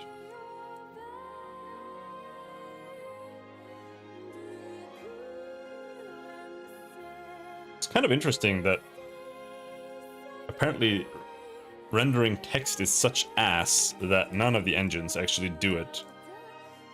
Like Unity doesn't do it. Like they had to buy the rights for XMesh Pro. Because the base Unity text is so dogshit. Like it's completely unusable garbage. You literally cannot draw like text that is actually clear at all in Unity. And for whatever reason, they didn't like replace it. So you're just stuck with like this weird implementation of like TMP on the side in Unity. It's super weird.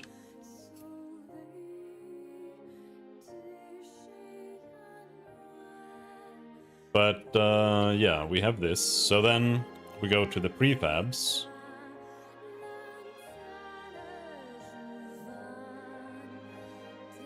And the text renderer is actually not that simple because the location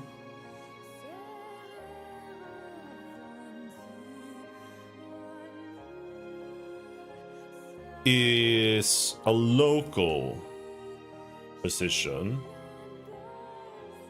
So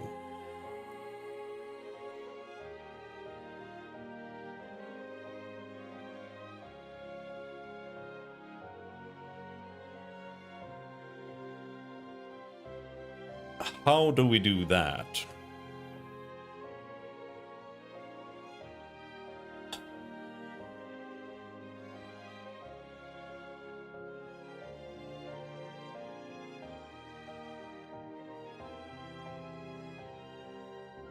We basically need to make a local, like the transform has a local position, kind of, right?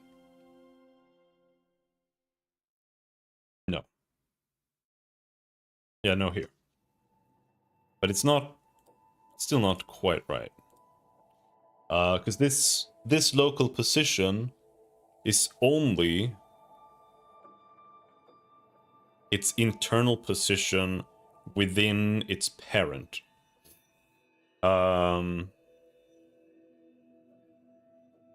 So that's not quite accurate.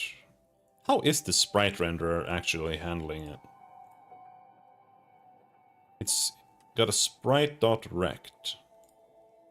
Draw, sprite.rect. Draw rect is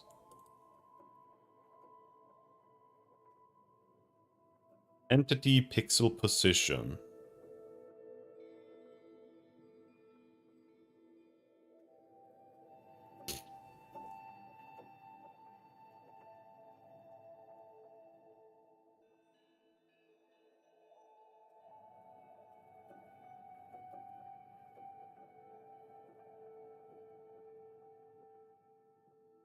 But that's not entirely correct.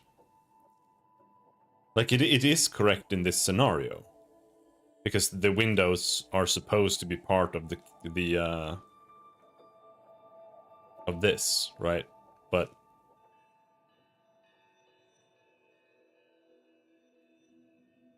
because of that, it's not actually correct. It's only correct because it's like a free win. So the sprite renderer can't be as simple as that. So let's see. We basically need to be able to get a screen position. And the question is...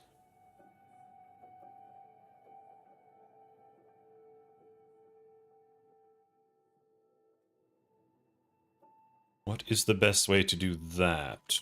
Public vec2i screen position.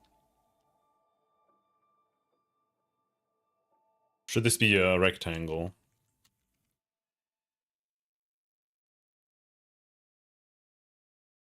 Get return new rectangle.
This isn't so easy.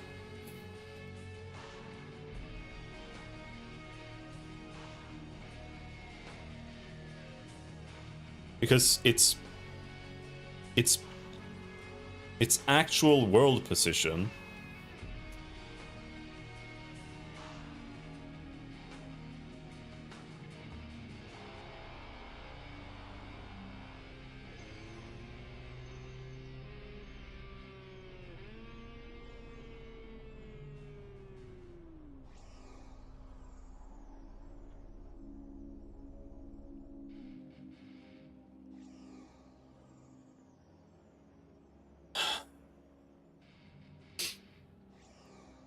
It basically needs to have a local position that is like its main thing, right?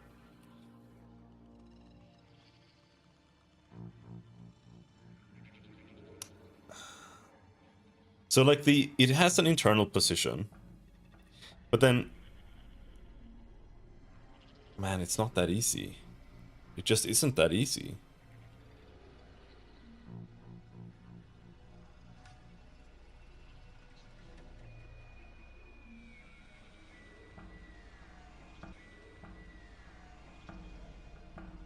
It basically needs to recursively fetch all of the positions of all of its parents.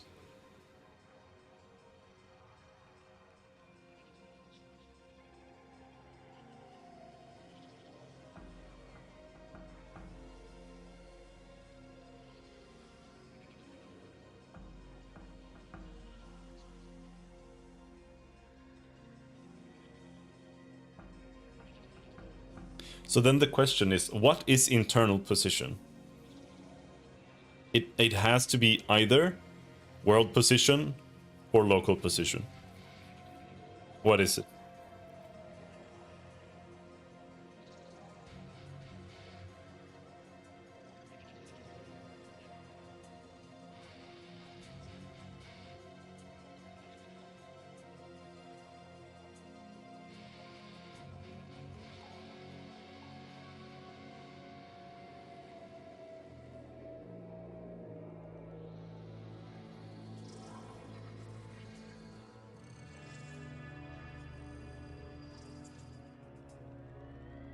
I think it should be world position.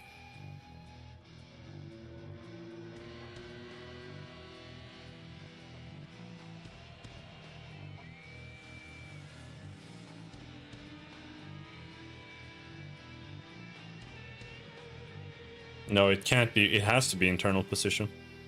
Or local position. So it should be renamed to local position. It can only be local position. Because otherwise, for me to be able to set that as like the global position would mean that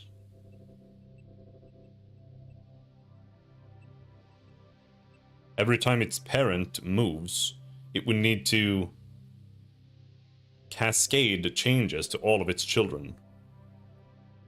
And that sounds stupid.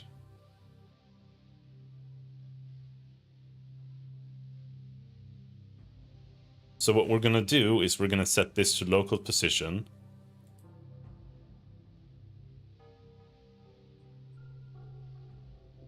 And then we need like a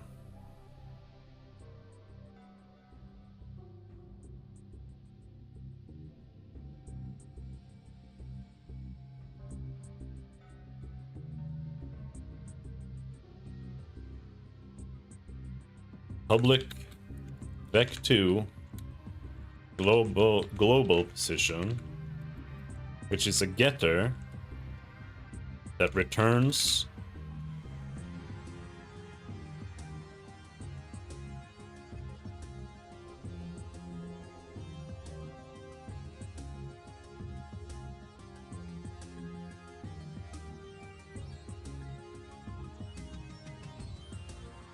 vec2 total equals vec2.0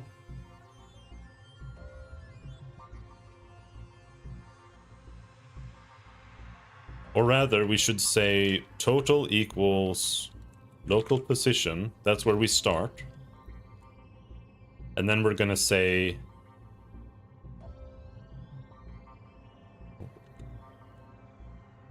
bool break or bool stop equals false, while stop is false. We are gonna say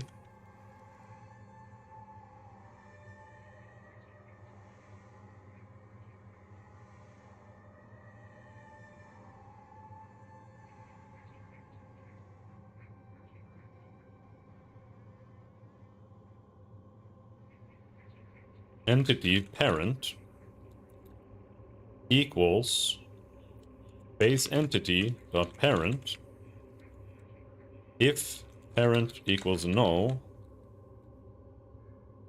break. Okay, we only need a break here. That's it.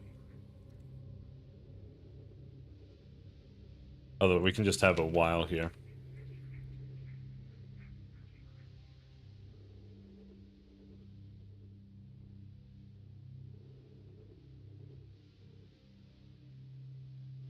But it's not that simple either. It's entity parent equals base entity parent. And then here we say if parent null. And then here we're gonna say parent equals parent dot parent.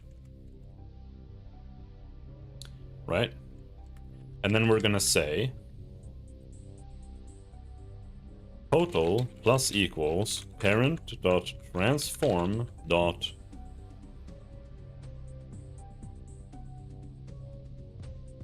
internal position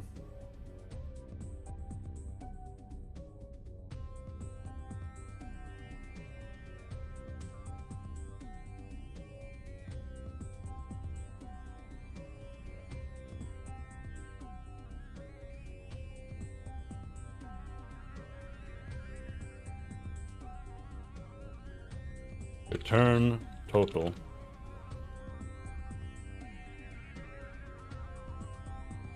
This is going to be called world position.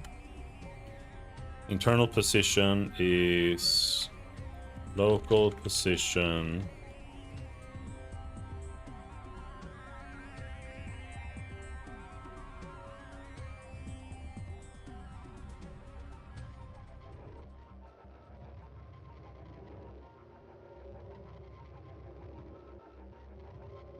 Internal position is no longer needed. This is transformed local position.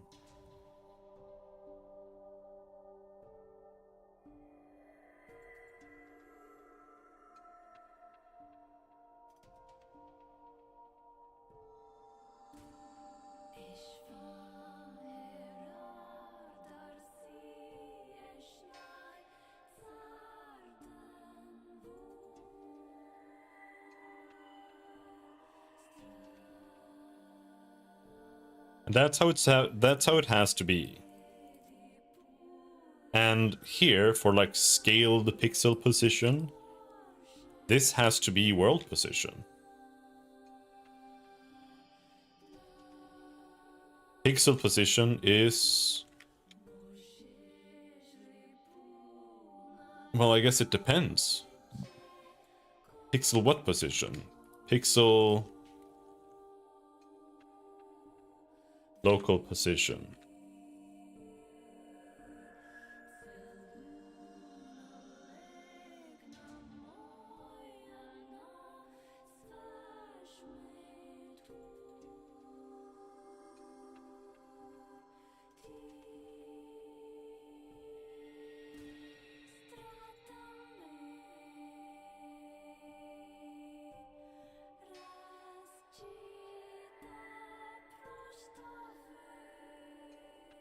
And that means that local position simply fetches local position, and that's that. There's no other bullshit there. Hello, heretical nerd, how's it going? And set position here is only...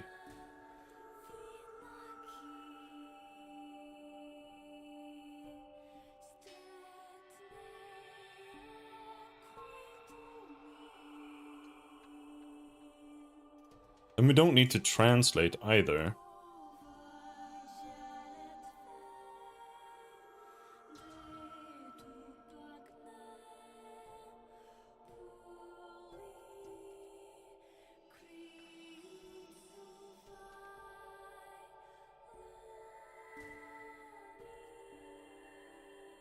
Been pulled from slumber early, so was I. So was I.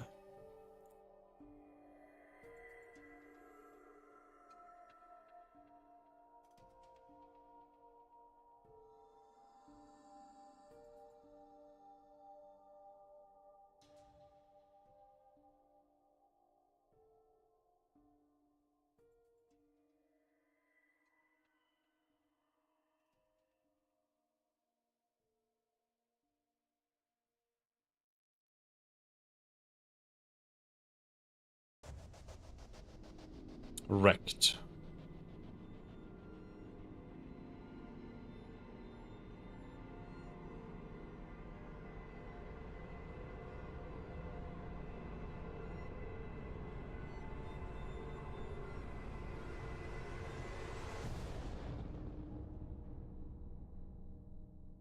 Scale local position. Yeah, so set position core now only sets local position.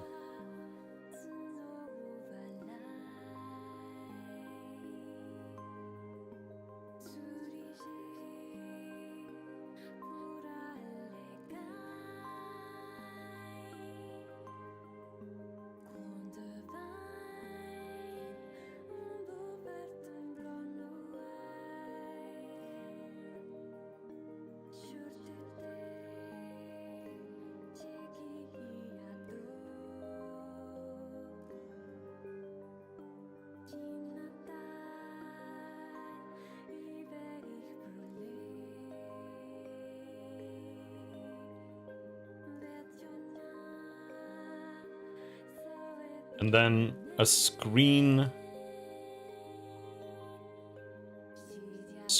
position.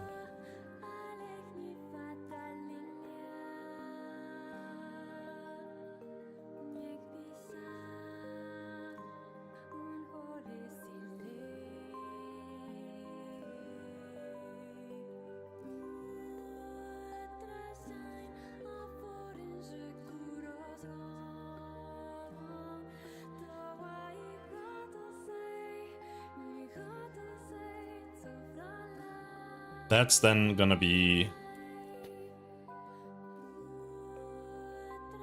Let's just return it as a vector 2. Screen position. That's vec2i world position minus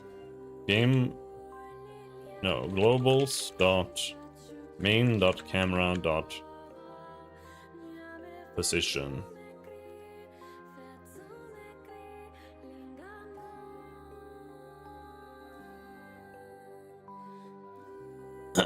And here let's do a pixel world position here.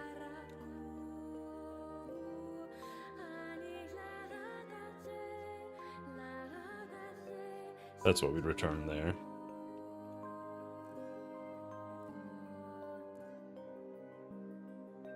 Transform local. What is this? Transform local position.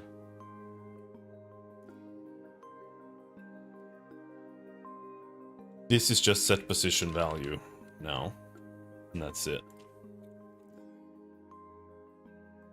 Which we then should probably not even have.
Something of the sort.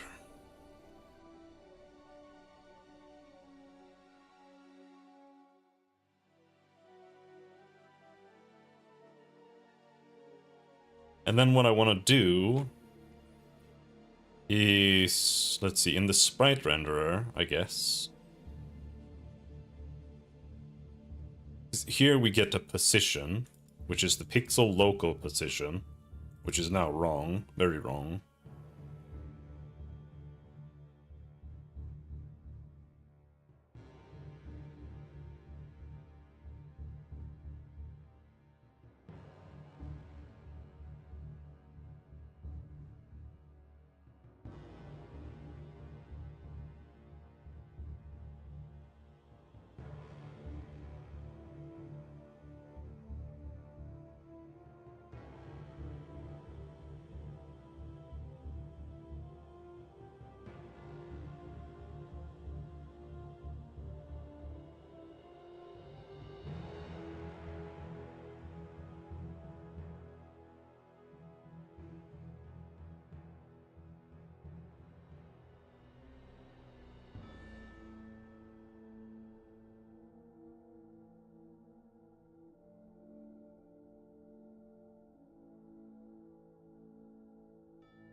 me think.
We need something like this. If base entity... Well, let's make this a switch, actually. Perhaps. And the switch is then base entity dot game layer. Then we say game layer... Do you just use a comma? Like this? How do you do it?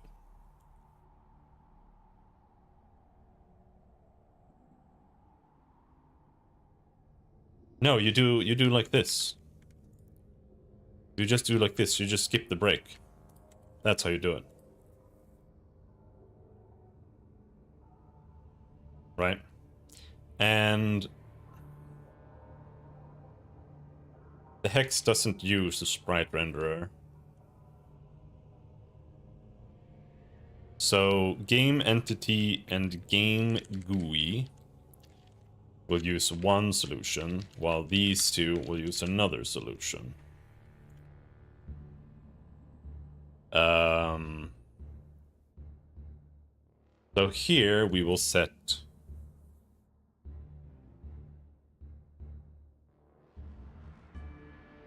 position equals base entity dot transform dot screen position.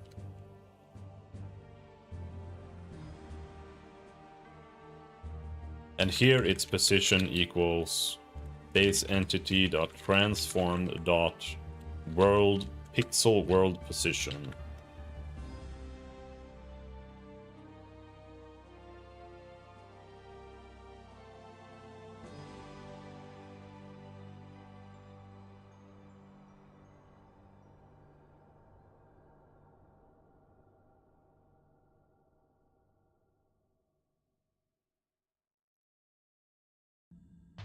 And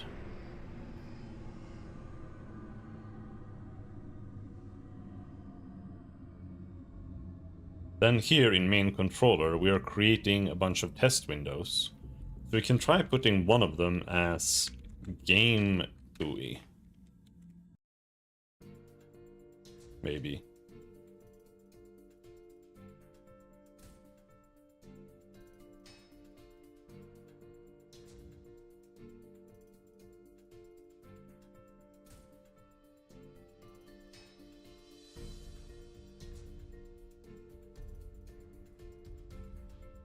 It does work, but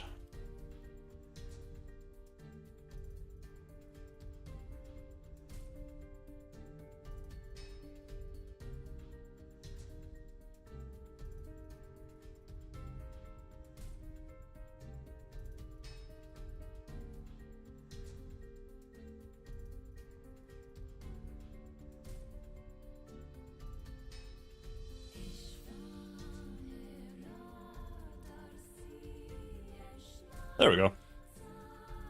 Now it works.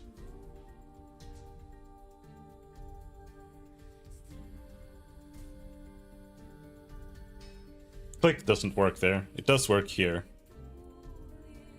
So that's something to to address, but I wanna render some text here. So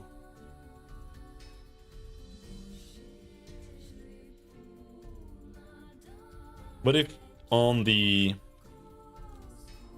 window entity we add text renderer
that didn't do much.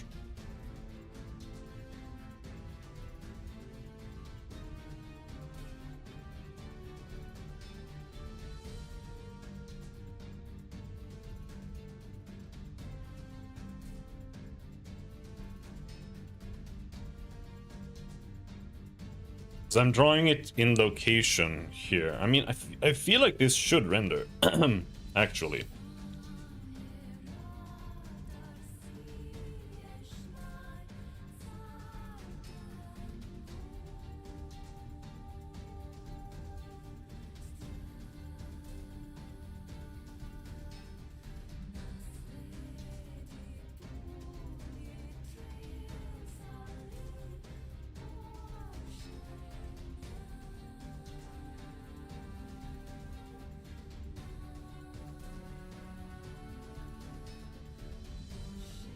It is drawing.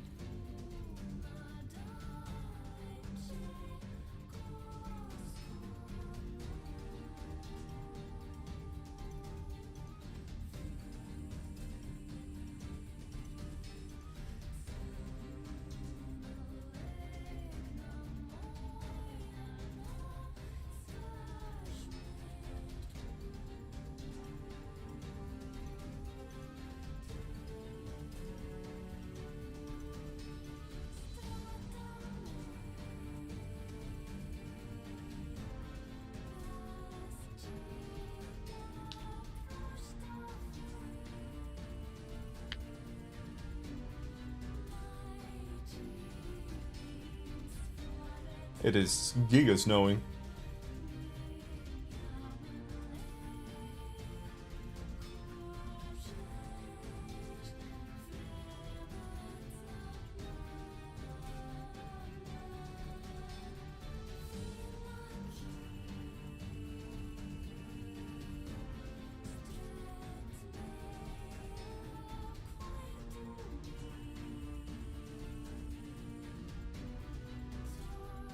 Let's check the position.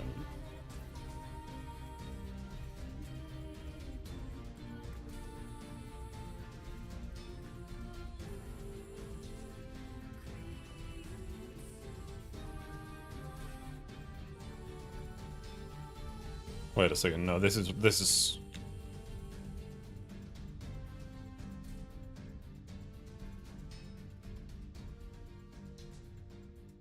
We need to do something like that here in the text renderer. It's that simple.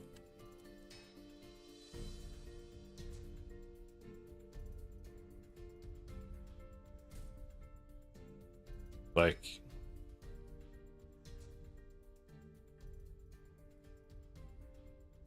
here we have a position, and then this needs to be position plus the vector 2.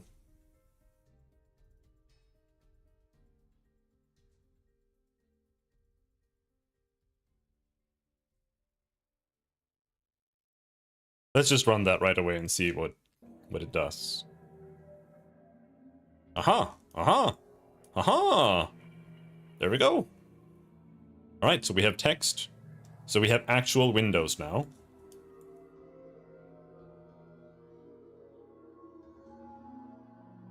What should we do with that?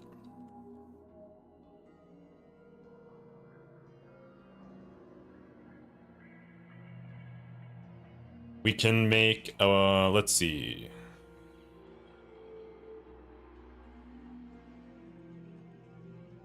I need to make another prefab. We need to make a real prefab. This is a test prefab. So let's make a real prefab. Let's call it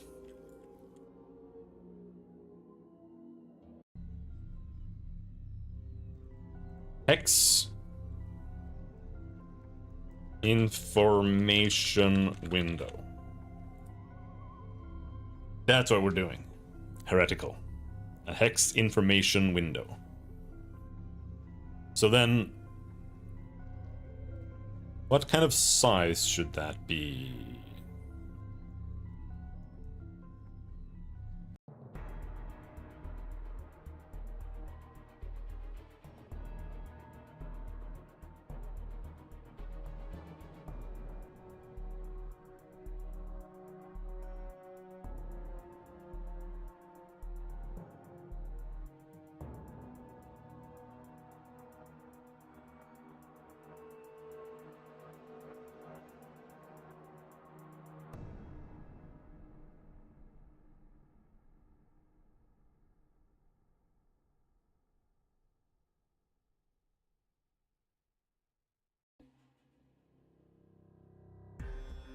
For now, let's say like 600, 400.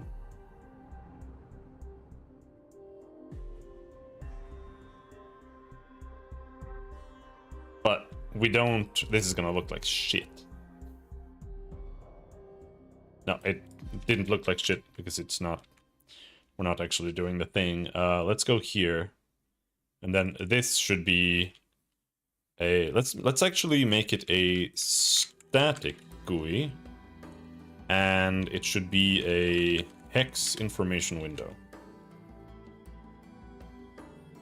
And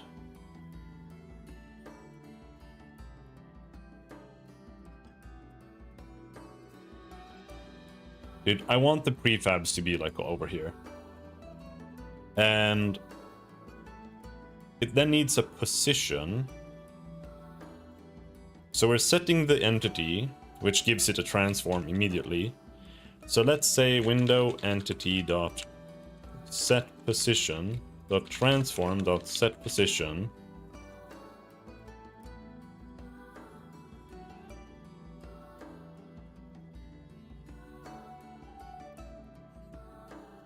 New vec2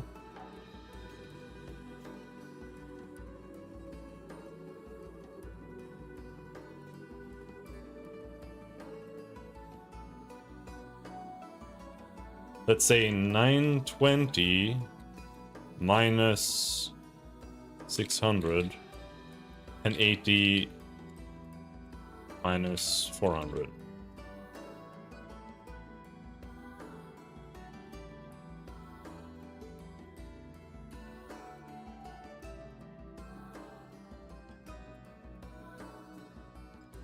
It was supposed to be down here.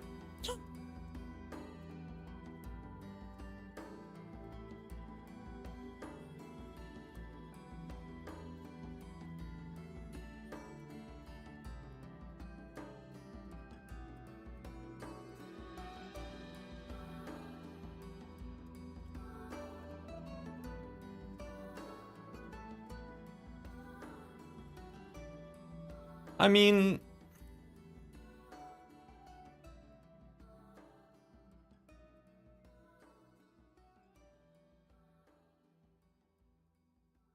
Hmm...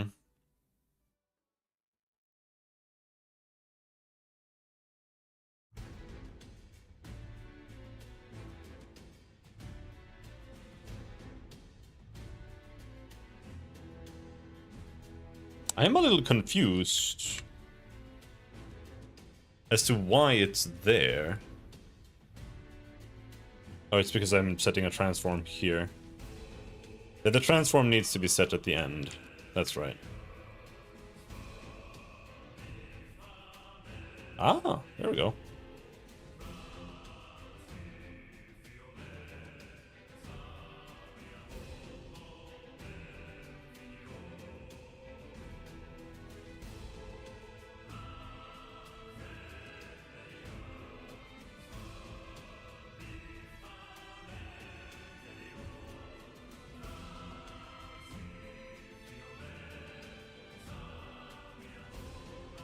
Now the issue is that, as you can see, the frame... I think we're gonna get rid of the frame for now. It's cute to have the frame there, but let's get rid of it. Because I need to make a system that can allow me to resize the frame. And it not being just like scaled, but rather it being like expanded. But I also don't know if I really need that, because I might just make a window, you know, like I just draw a full window and this is what the window looks like. However, that makes UI scaling a little harder, but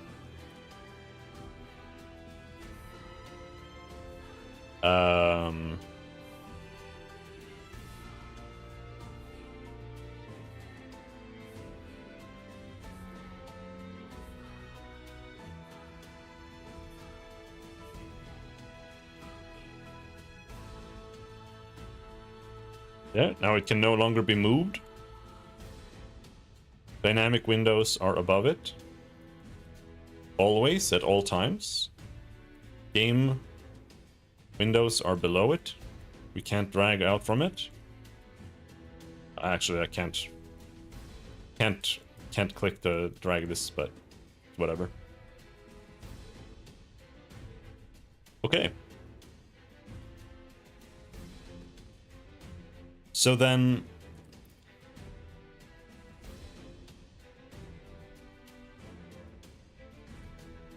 we have a text renderer. We have a window component. Now, the hex information window needs its own component.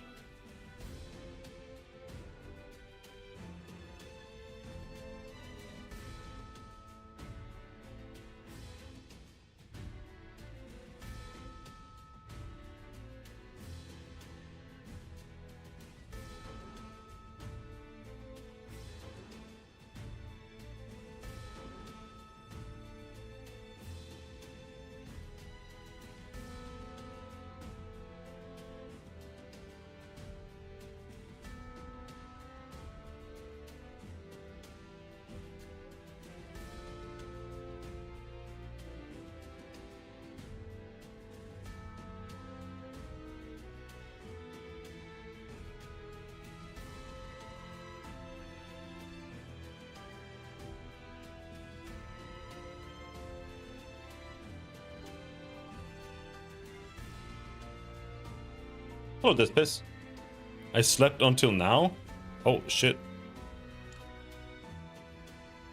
That's crazy.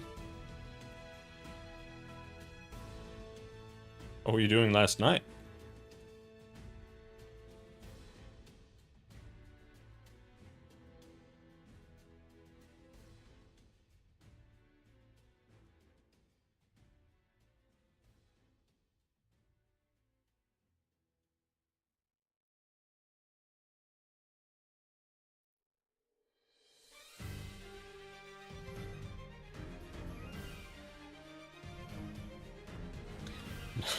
Well, sleep is good. Nothing wrong with some sleep.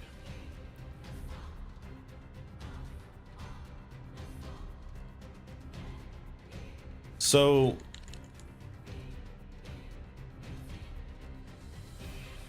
this should have public int current hex.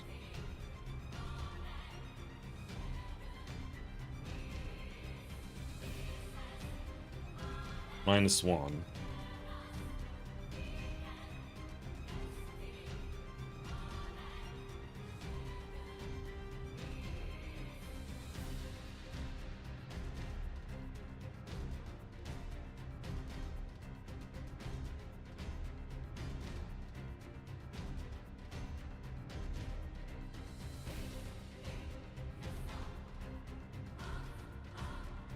Actually, I don't know. Well, I guess this would be okay. Because it doesn't actually, like, need this.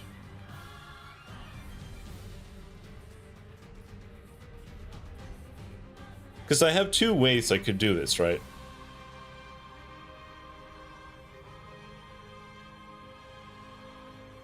So I could just make it so that in the main controller there's a function that we run when we click on a hex, and then that will just like set the variables on the hex window, and it just has like the text renderer, and like that's it, and you just change what's in the text renderer pretty much.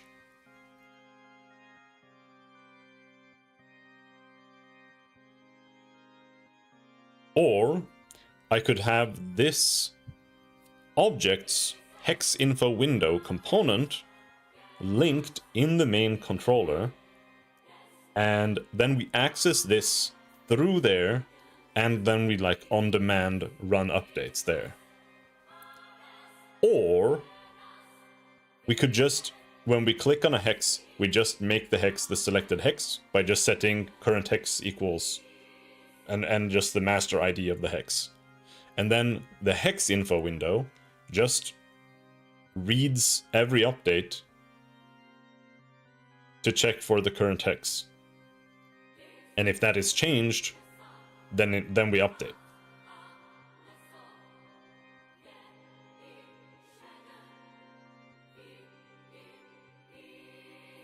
I don't really know what the best solution is.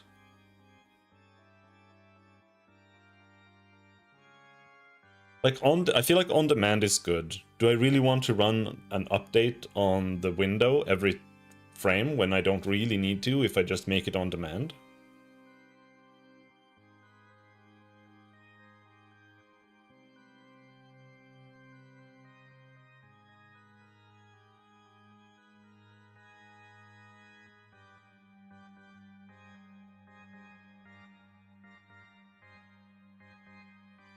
I feel like this is a situation where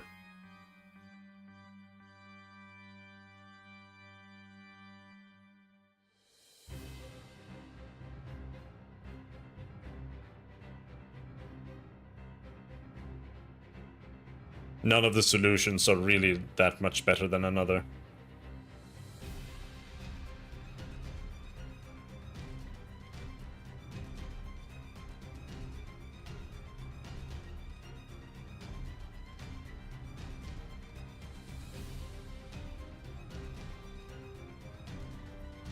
It's just a matter of how connected do I want things to be, or should they be more self-controlled?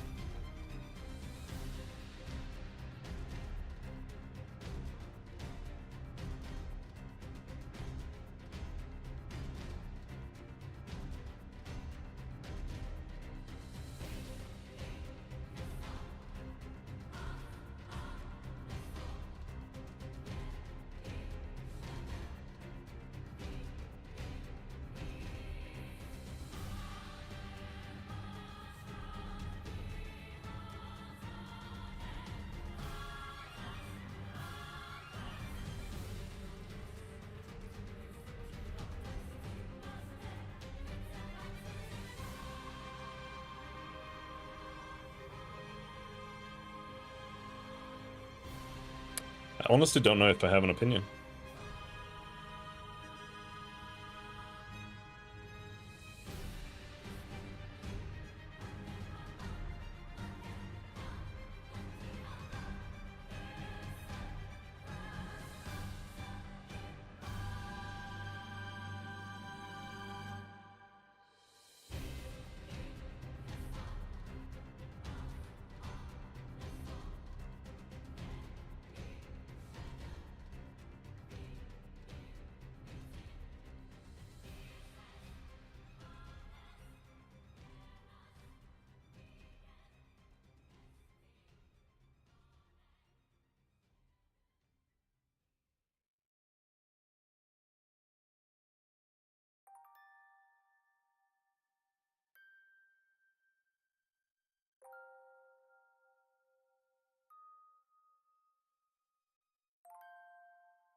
Let us see.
Yeah.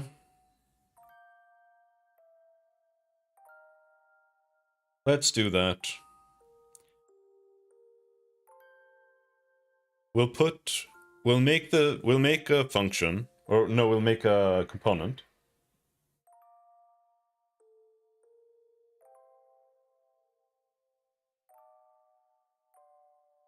And then we reference the component in main. And then we update it on demand when we click on a hex.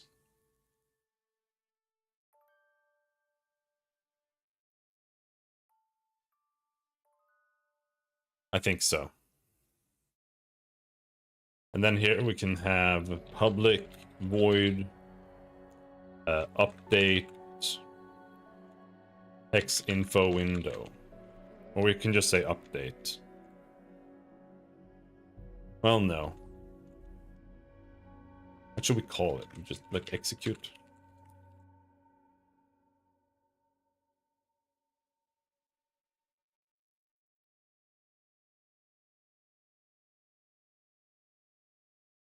And then it needs to do something like this.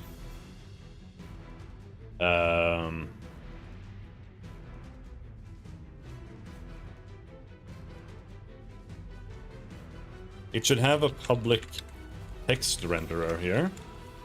Text rend.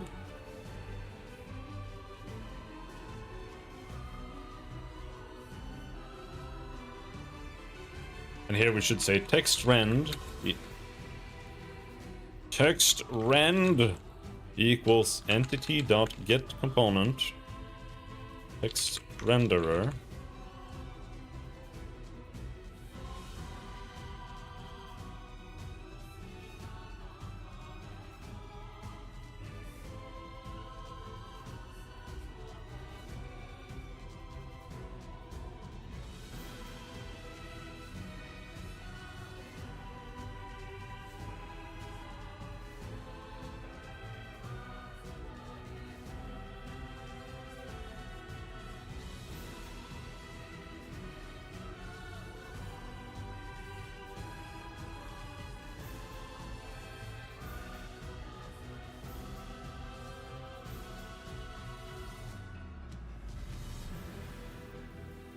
I got rid of the out before, so I think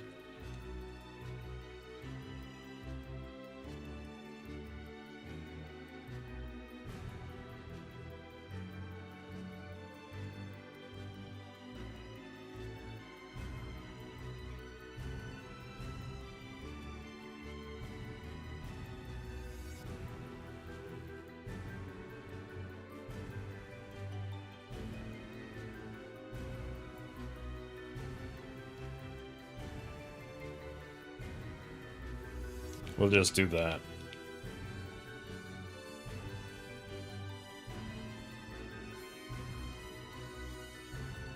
So then we return that.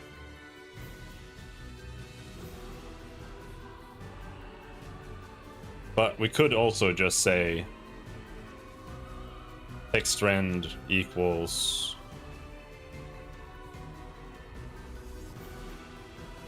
entity.addComponent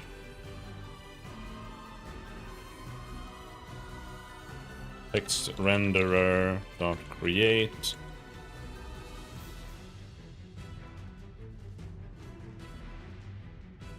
entity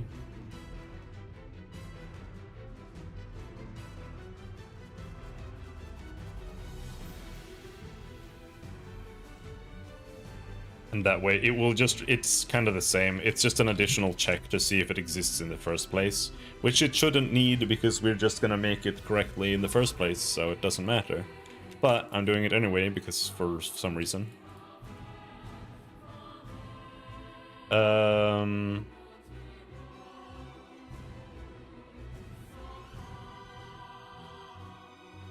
But then what we need to do is we basically have to create all of the text renderer entries here. And it's gonna be a little shitty, I think.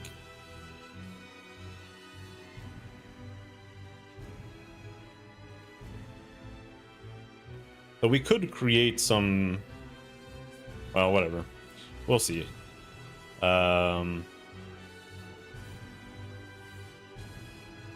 But we'll see text rend dot text entries dot add new text renderer data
Basically like that.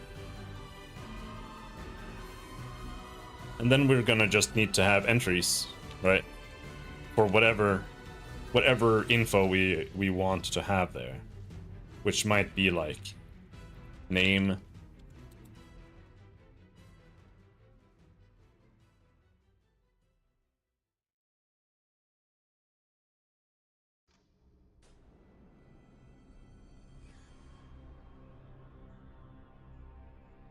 I don't know, food, population, whatever.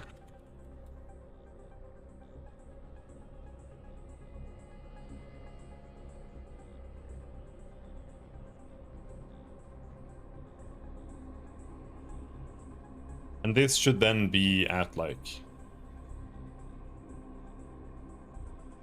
260 or something.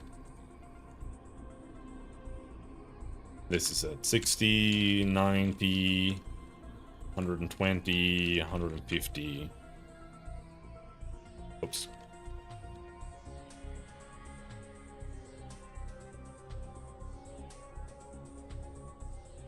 And then it just starts like that.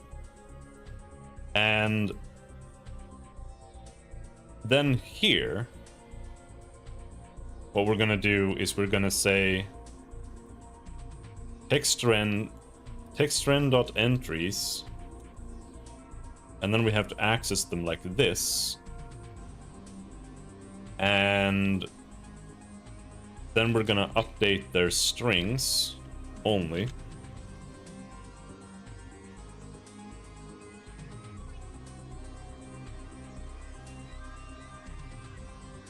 But it's called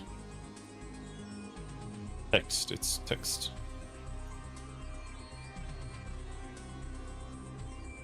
That. And then that's gonna be like this.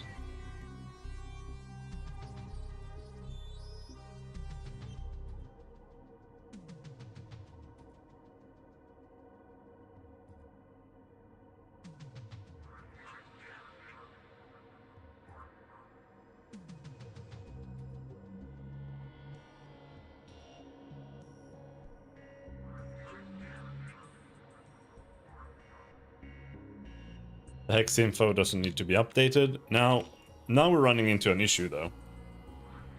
The struct is a struct. So I can't actually update the entry. Fuck.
You copy it out.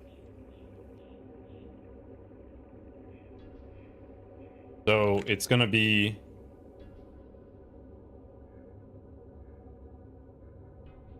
text tile text renderer data. This.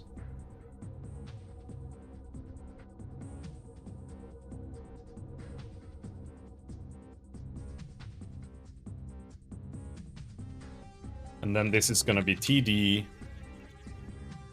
dot text equals name, and then text rend dot text entries 0 equals td. That's how you have to do it.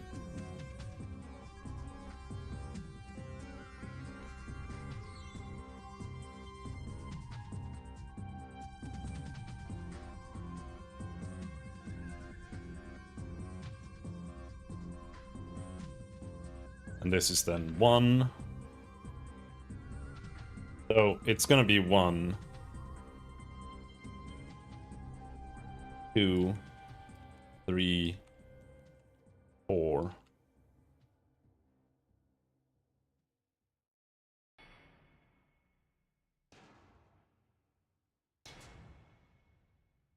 Like that. And then we need to actually populate the tiles with this information.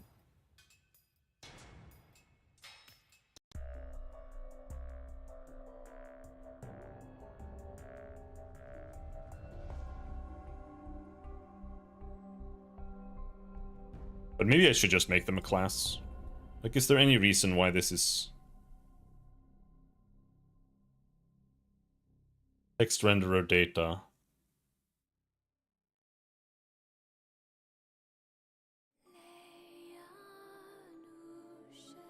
Because that way we can just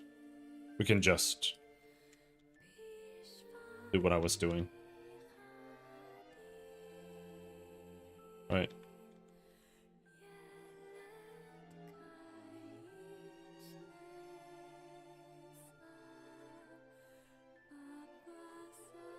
At no loss.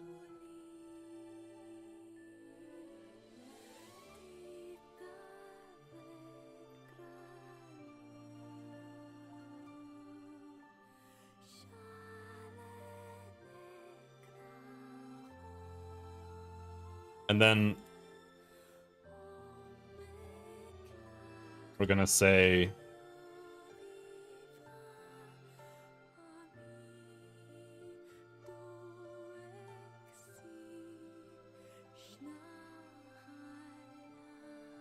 we don't need to add a text renderer here because we're gonna just add what we need to add.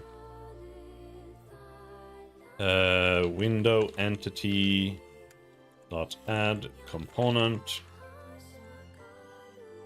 x info window dot create window entity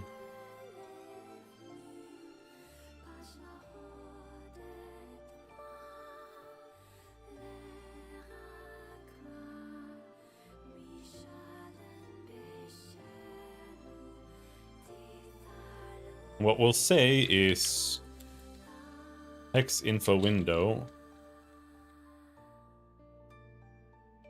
Then we'll say globals.main.hex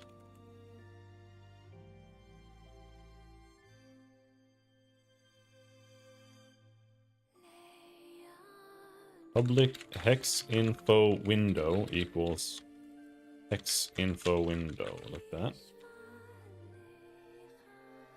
Hex info window equals hex info window.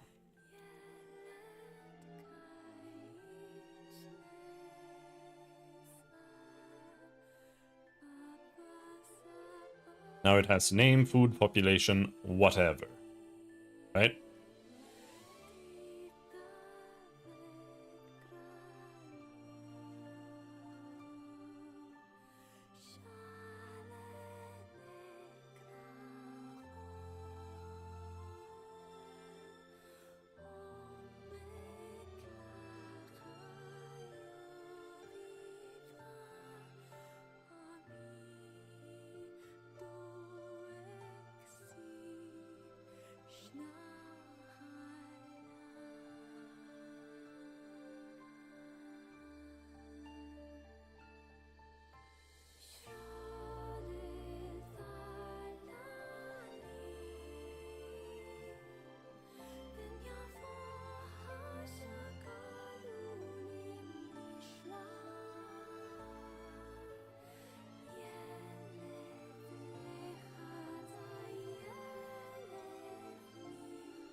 Jesus.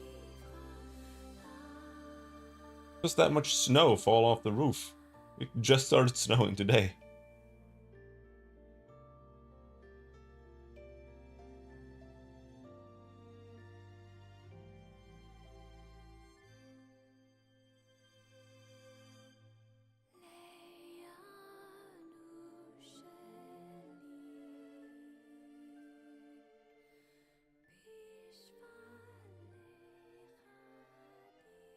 Okay. So, a hex. Hexagons right now have an index. So now it needs to have a name. Maybe. I don't know. Should every area have a name? I don't know if that's the case.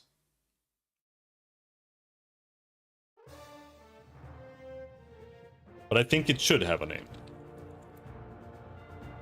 Even though that name is most likely just gonna be that. It's either it's that, or it's a nullable string. And I don't know if it matters.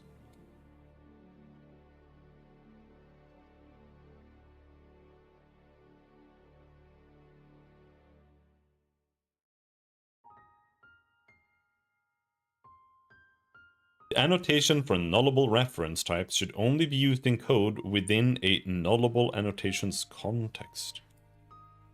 Okay. I do like nullables, but let's just do this.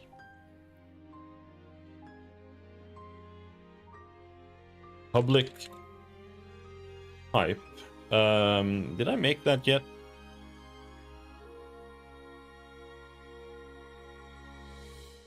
I don't think so. Public enum. What should it be called? Hex type, terrain type, biome.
Something like that.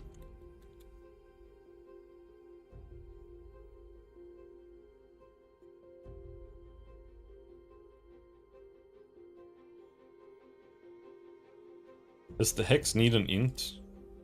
It's not used. Does the hex need an index? I don't think it actually needs an index.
Public void set selected hex. Int hex index.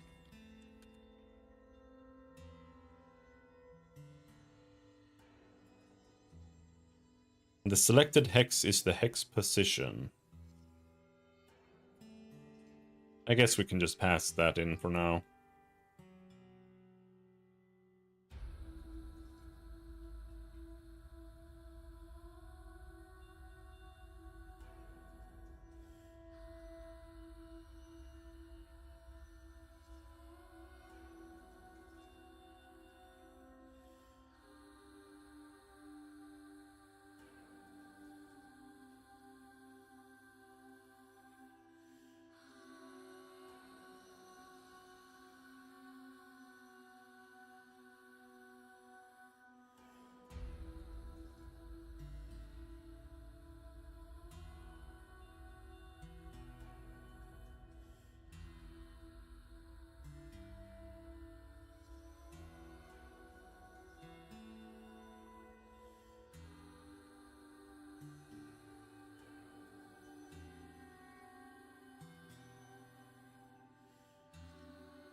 Made my boss really mad yesterday? What the fuck?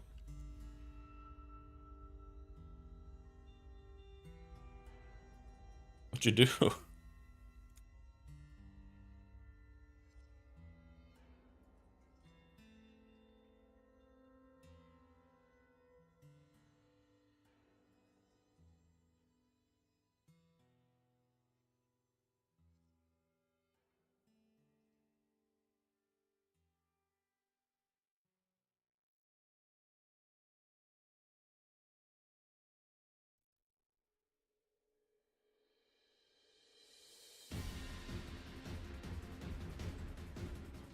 I joked with him that I'd gotten an offer from our competitor that I wanted to see if my boss could match, otherwise I would quit. Yeah, that does sound like it would make him mad.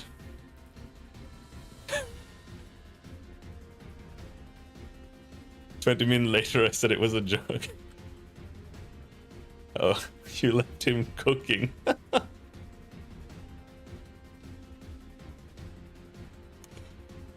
Okay. But now you need to go and get an offer from your competitor.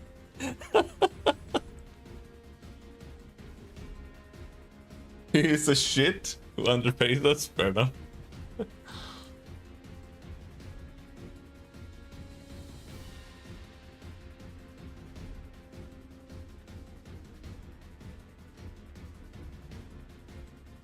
Hello, ho, ho.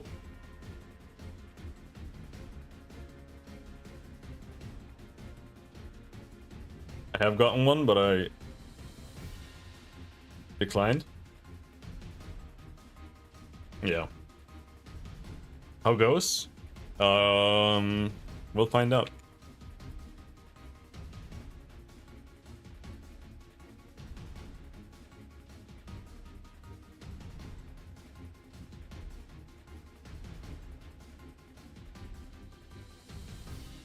In a second.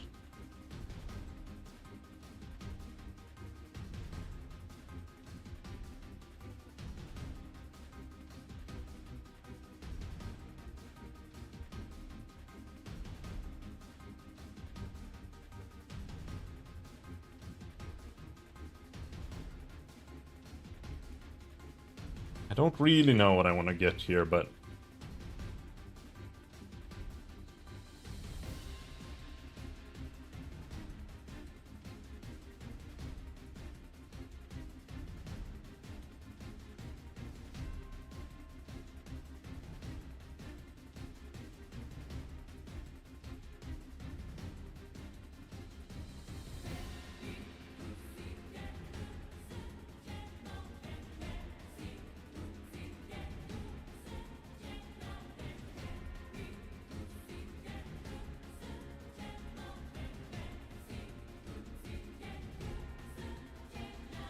let's see.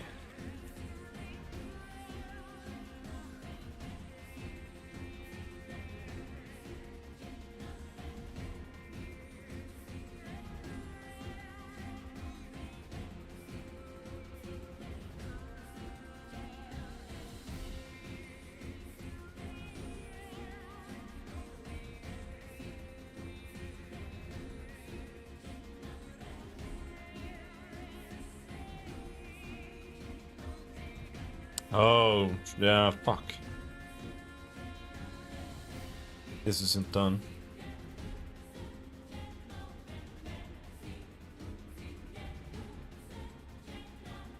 The actual matrix has to be hex matrix. How come you declined the better offer? Was it a better offer?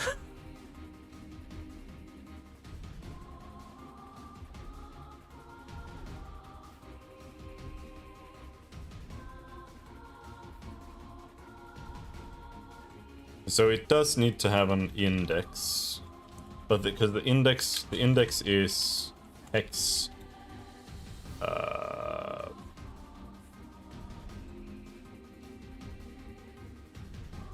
Index for lookup.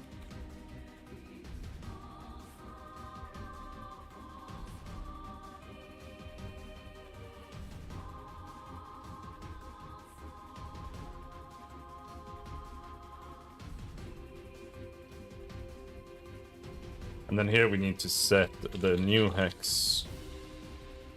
No. Hex needs to be a struct.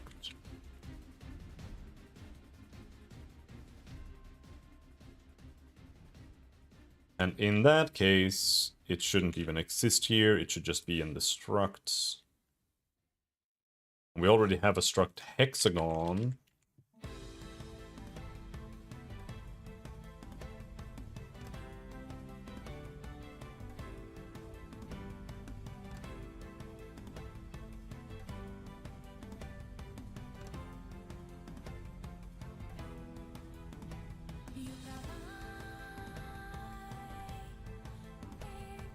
Applies.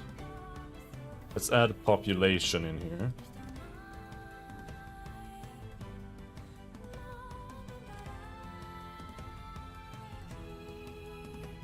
The terrain type shouldn't be a thing here.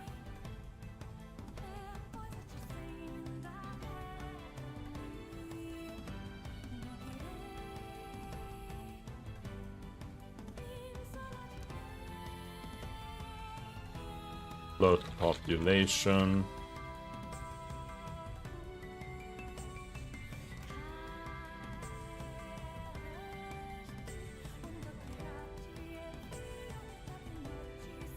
The terrain type should be a thing.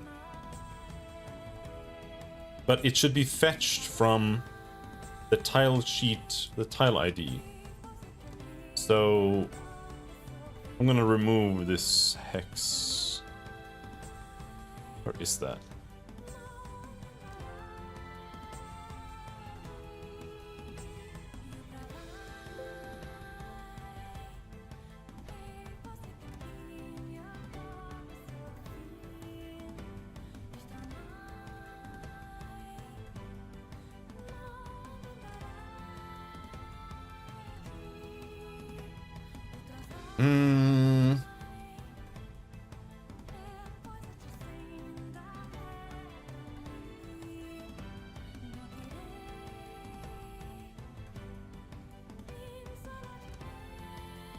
And then the grid matrix. This is now a hexagon.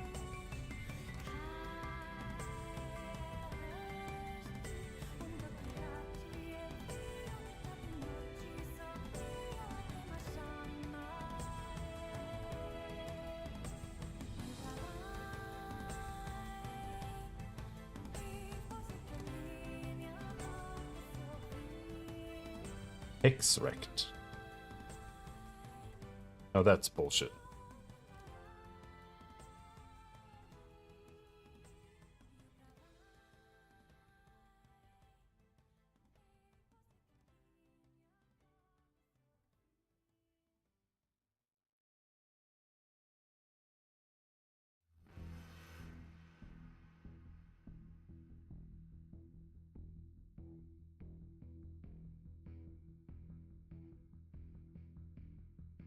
Time to traverse, defense level, supplies, population.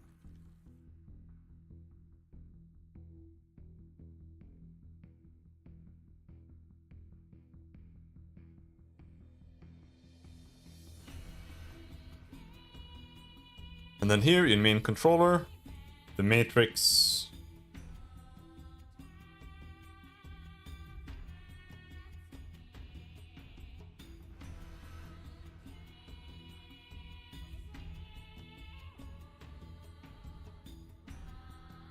the hexagon matrix.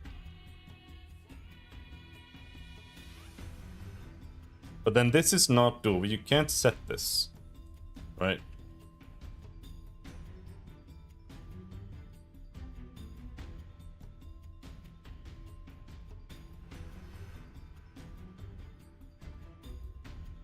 So you have to do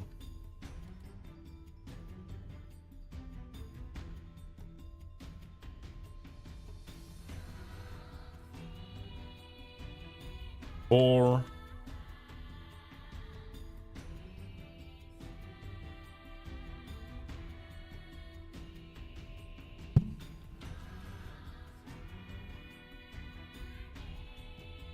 We're gonna do something like this. So grid matrix dot matrix size dot y. Grid matrix dot matrix size dot x. This is then y, y. This is x.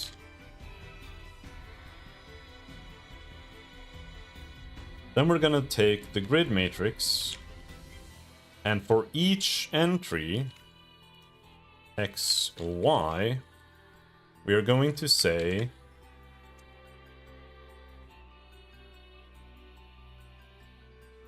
hexagon hex equals, and then I'm gonna say hex dot tile sheet ID equals random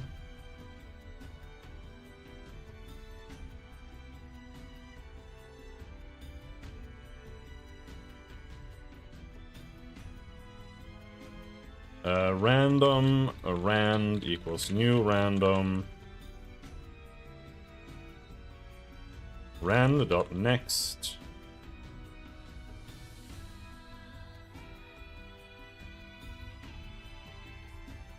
min value, max value.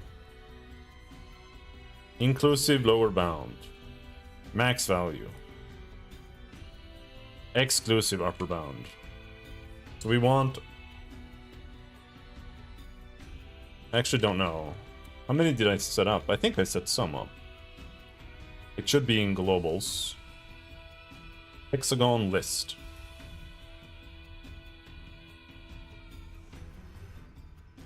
So 1, 2, 3, 4, 5.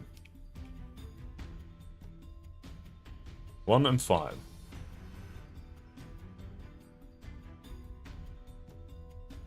And that's really all we should need. And then we need to go back to globals and fix them. Also, I think it's going okay. I've implemented a text. Because I thought I was going to be able to run it like 5 seconds later, but I couldn't. I implemented a text renderer. So now we can render text, and now I'm just trying to generate data for the text to render. The hexagon as a name.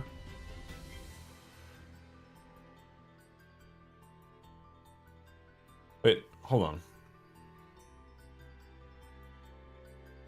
This isn't right. This needs to be something else, right?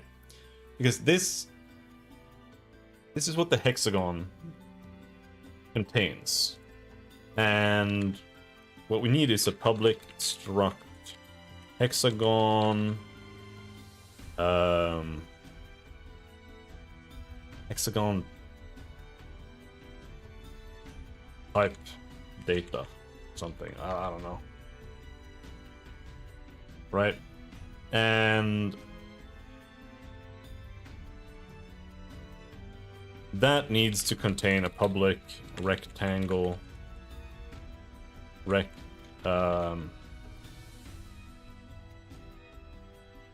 Texture rect.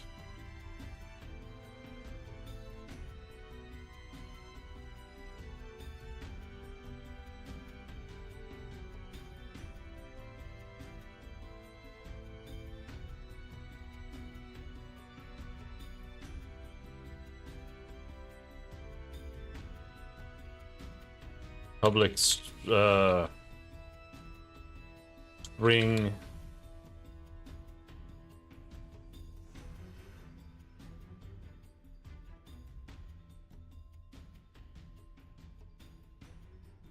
terrain type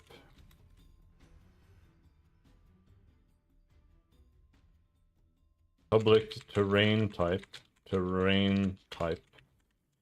See, the terrain type string is a little like, that should also just be like a lookup table.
And then this needs to be like a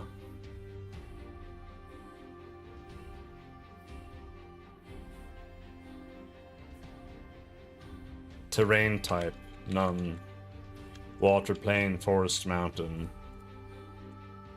Right, and then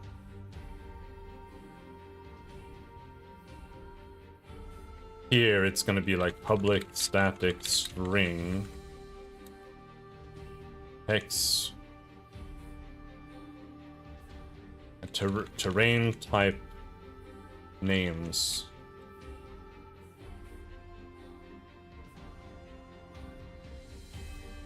Equals new string.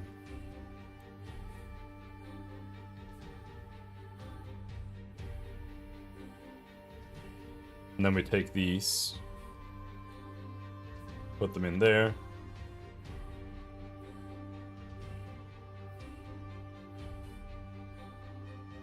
And then we're gonna say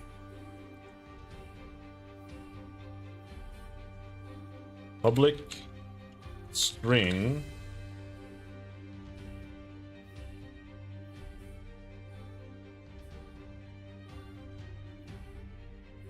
fetch terrain name.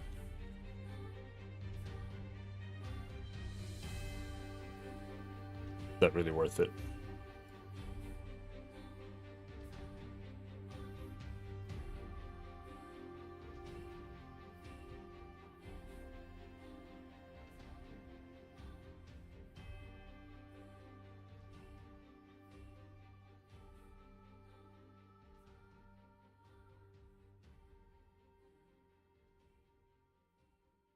But yeah, so this is a terrain type dot none, terrain type dot plain,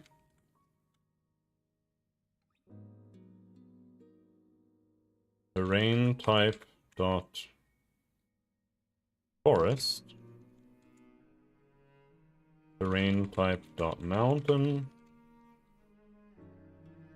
terrain type dot city.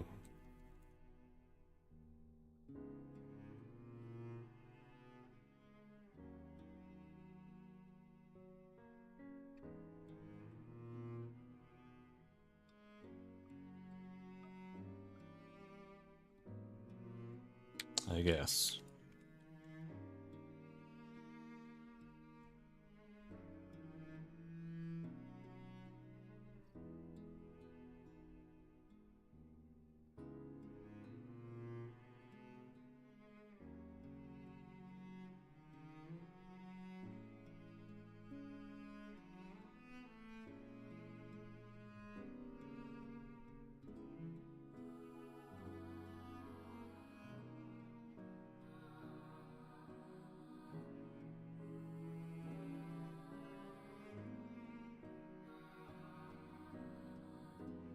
It would be more work. Yeah.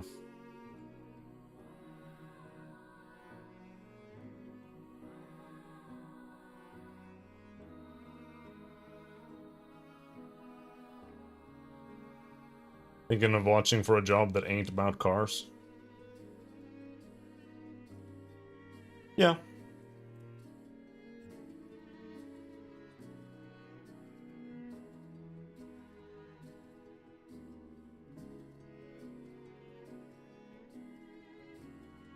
Just wanted to fuck with my boss, because he came in and had a bad temper. Well, you succeeded.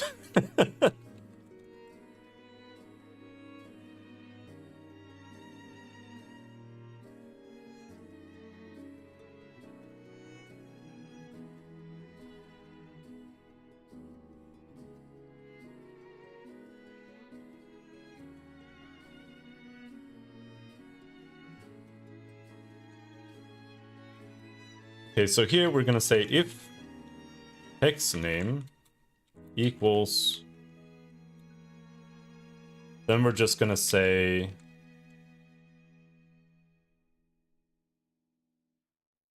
this hex name equals globals dot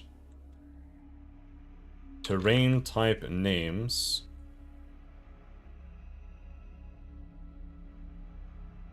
globals dot hexagon list tile sheet ID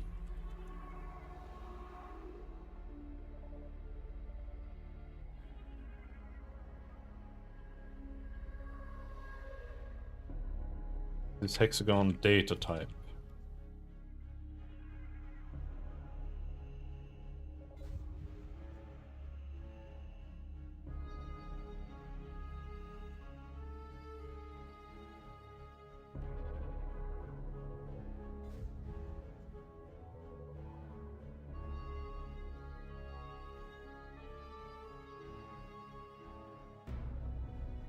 Dot terrain type.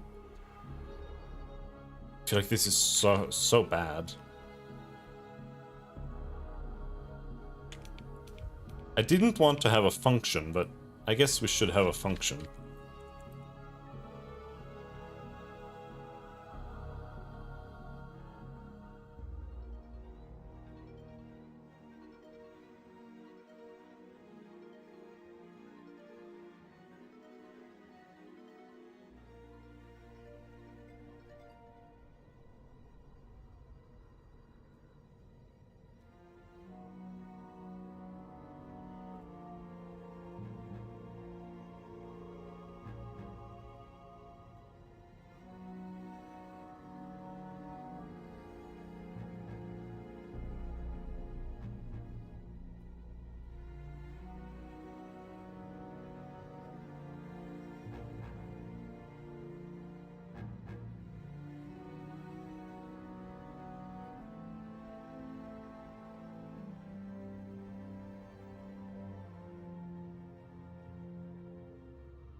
It's 256 plus 64. It's 320, thank you.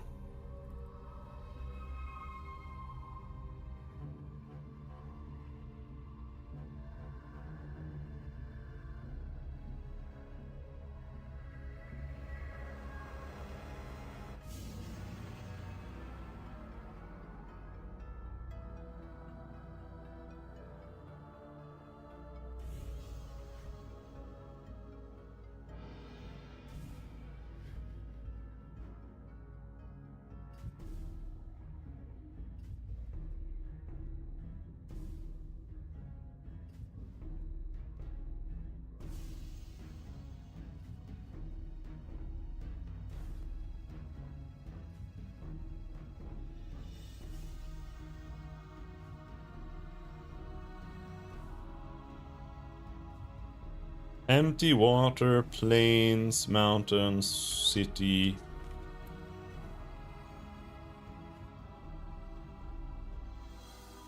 Forest.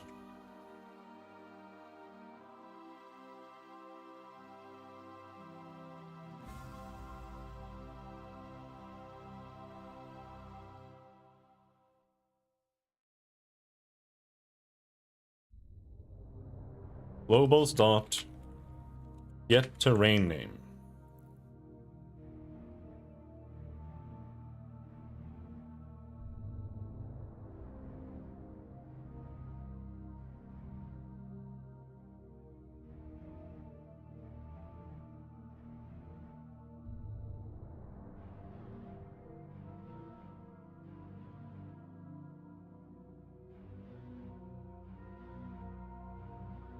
Hexagon type hexagon type list.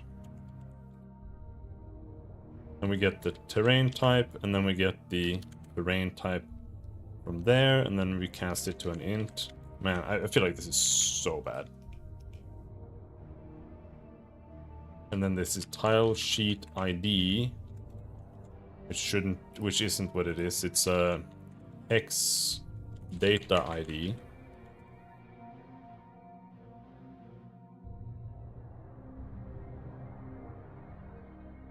Else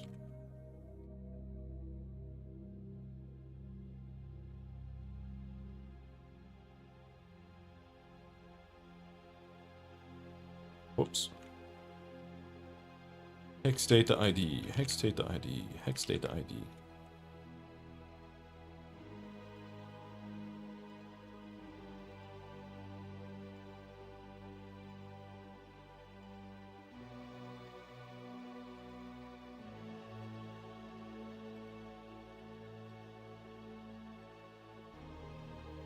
And here we're then randomizing from, let's see, 0 is that. So from 1, 2, 3, 4, 5, 6, up to 6 now.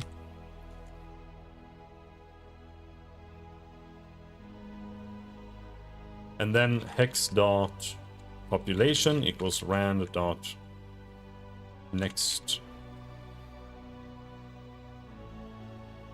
single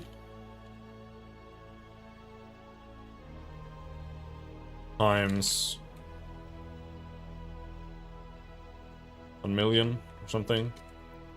Hex dot defense level equals rand dot next from 0 to 11. Hex dot time to traverse equals rand dot next from like 5 to 20, I don't know. Hex dot I think that's it.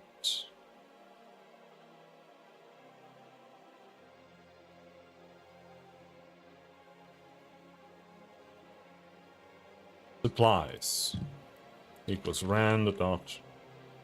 Is that an int? Yeah. Next.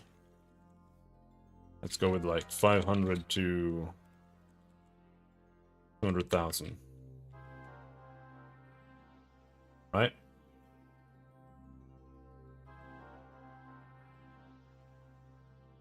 And then we go to hex data window.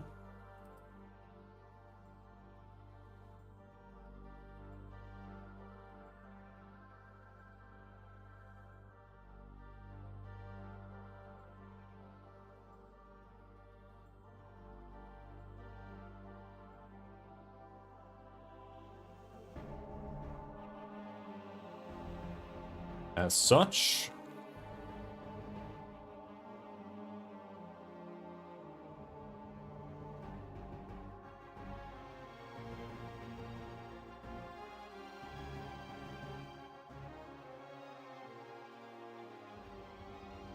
And then we have defense level. We have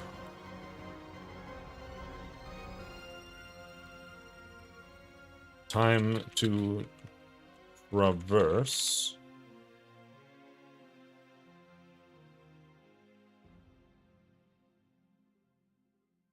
Help you, defense level. X dot defense level.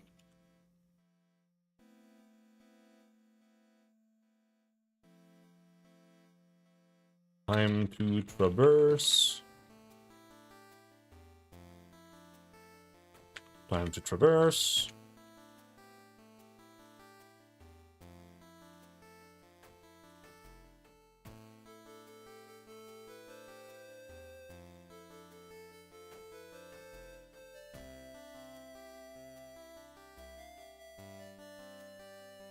I don't know. Are there any issues with generation now? Yes.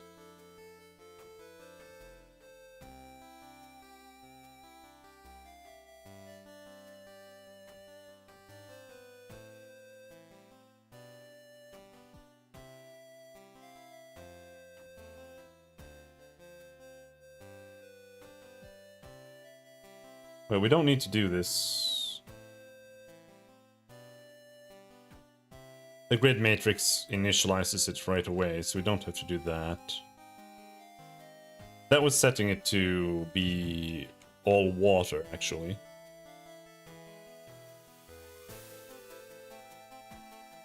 Globals does not contain a definition for hexagon list. Hexagon type list.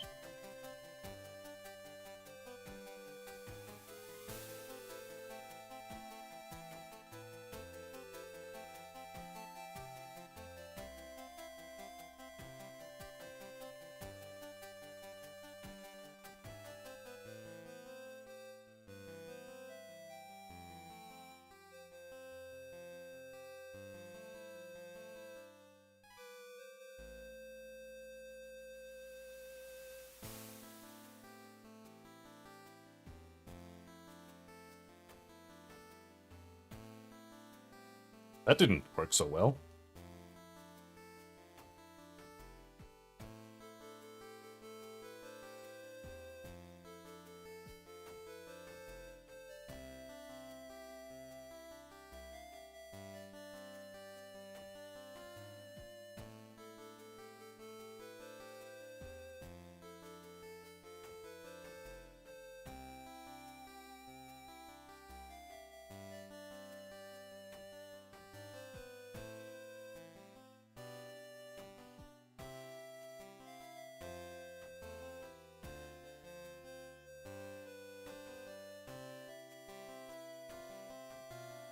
Oh, I'm not writing it back.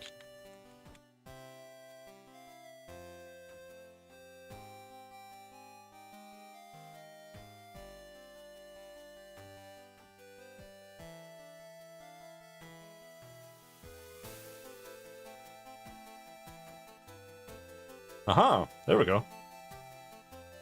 But for whatever reason, I can't click properly now. It is selecting though, you can see here. It's saying name empty on all of them, however, which is kind of not correct either.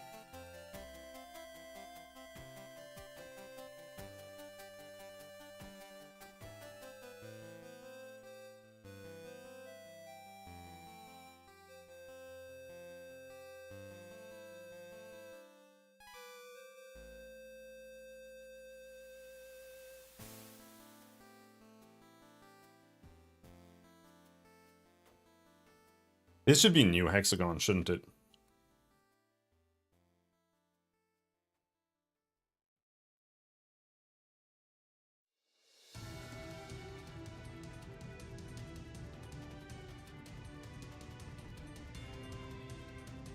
Any games today?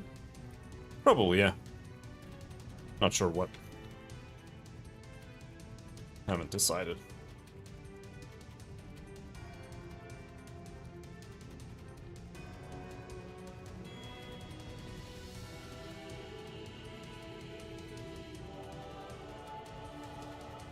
Okay, so name, ID, time to traverse, defense level, supplies, population.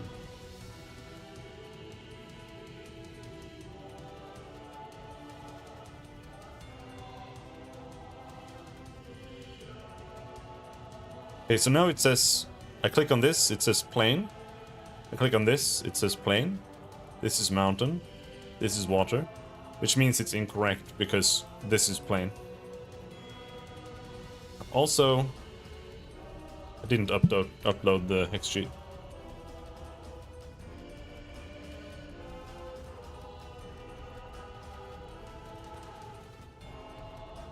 Might need to rebuild here.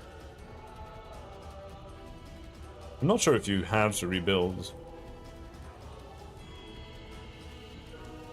when you update something, but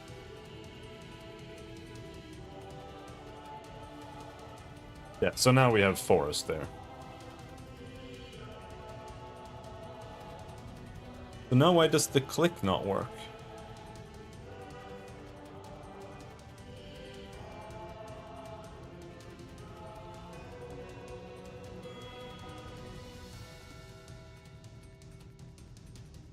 Set selected hex. Hex is selected. Oh yeah, selected hex equals hex index.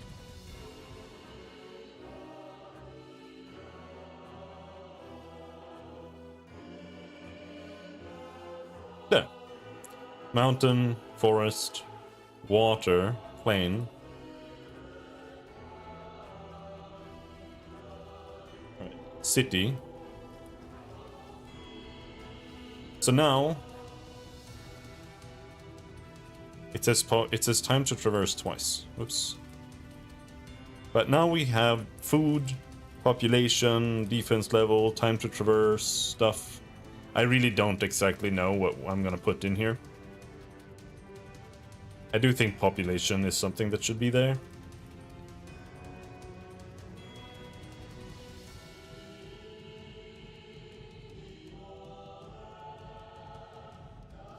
But the plan was to make this be a set map, right? Which means I would have to make a level editor for this.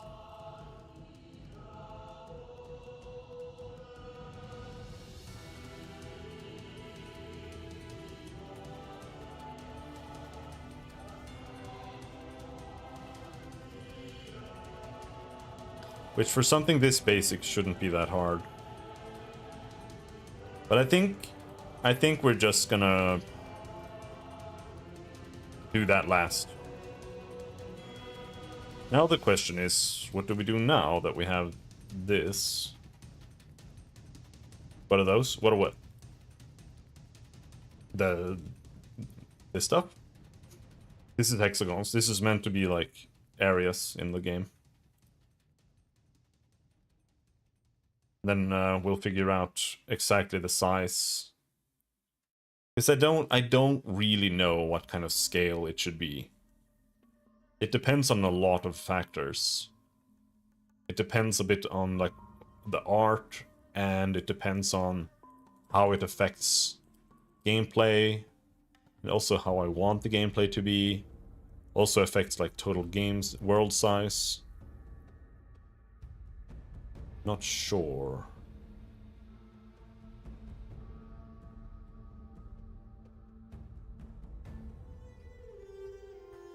Will there be a world map, like fast travel and so on, or will it be more closed-off areas? It won't be that kind of game. It will be more like a game where you operate on this, right? So the idea is that... Let me take a screenshot. I'm not entirely sure on the idea. The idea is too experimental. I don't really I don't really know exactly what I'm doing here. But basically, let's say that like this here.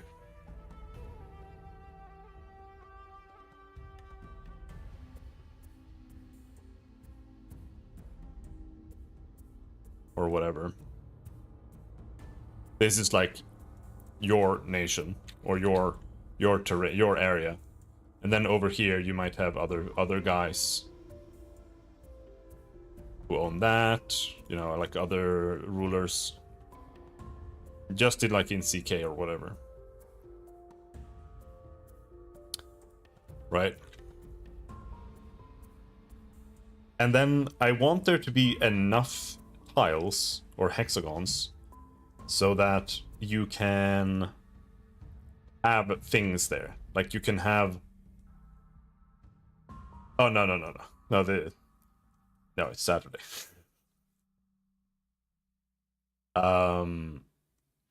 So here you would have... Like I said, I want there to be enough space for you to be able to have like areas in here. So like let's say you have like a main city here. I still want there to be room for there to be like a town over here or something. Where are they in different colors? Well, right now the colors are just like types. Bright green is a plain, brown is a mountain, dark green is a forest, blue is water, and the gray ones are city. But the difficulty here is like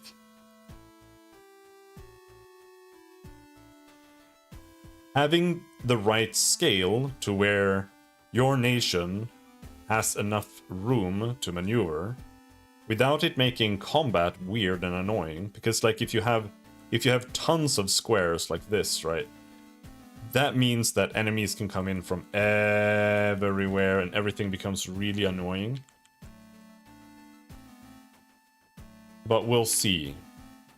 Because I want it to be a little bit like you have a little bit of an adventure map here, where you could go with your general or your commander or whatever to like over to this town because there's an event there that you need to resolve or something. So you need to send your guy over there.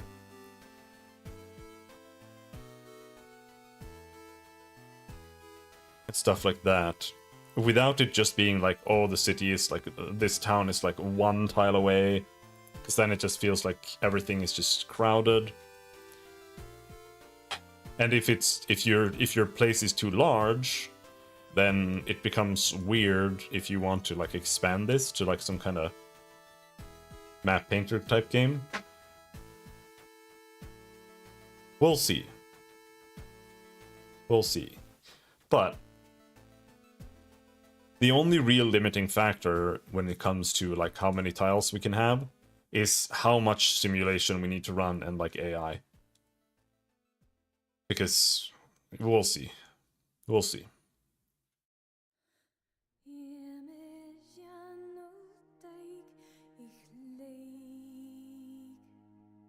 And yeah, like I want you to operate here. I want you to have a commander that you can move around. I want you to be able to like expand and your borders and take over territory if it's war, but I don't necessarily want the game to be about war. I want war to be a part of it, and I want the combat to be good to some degree. Like I don't want it to be like an RTS. I don't want it to be StarCraft. I don't want it to be Total War. I want it to be like I want it to be very simple. I want it to be something where you can just click and then the battle kind of plays itself. But I also want it to be good in the same way that Dominion's combat is kind of good, where you have a lot of like strategic control over your army and the scenario and all of those kind of things. But we'll see. We will see. I don't really know what I'm doing here.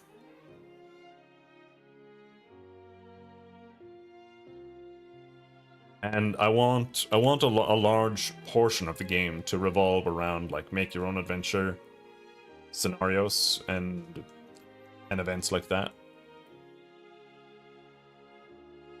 And more so the main part of the game, because I do want this to be a procedural game, but I want the main part of the game to take part in a pre-made world with like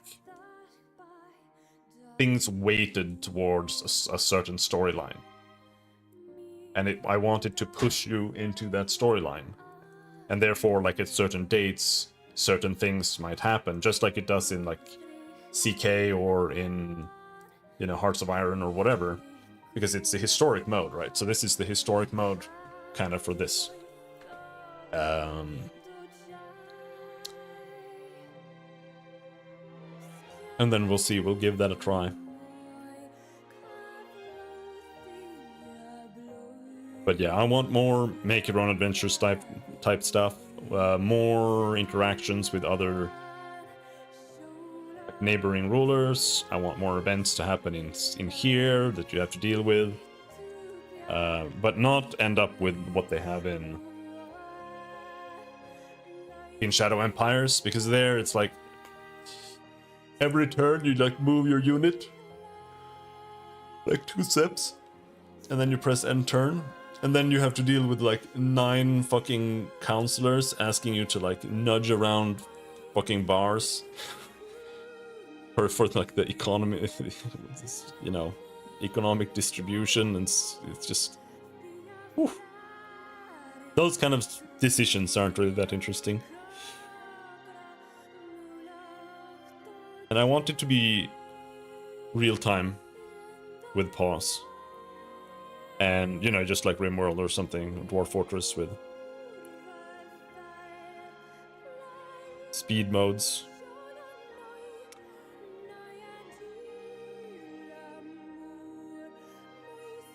So what we really should do now is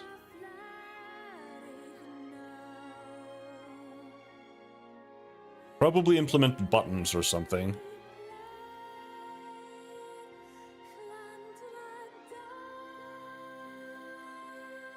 So that we can make some kind of window that can display anything and you can interact with it.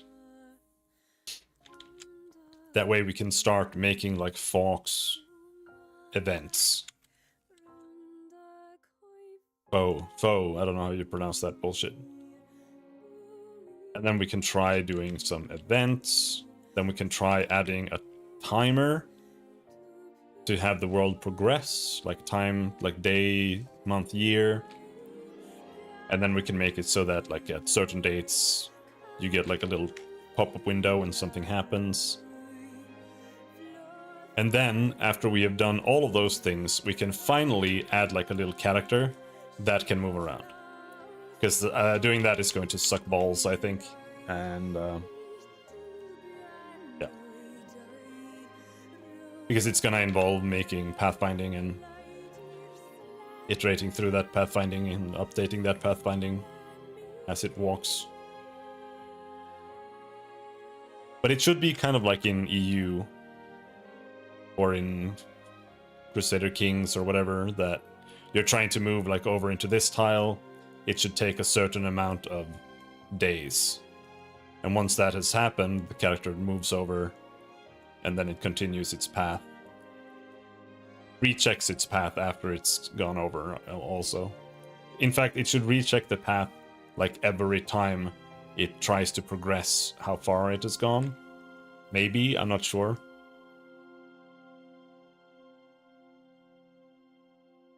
There has to be a system that allows things to like, yeah, I'm going over here and then something else moves in there.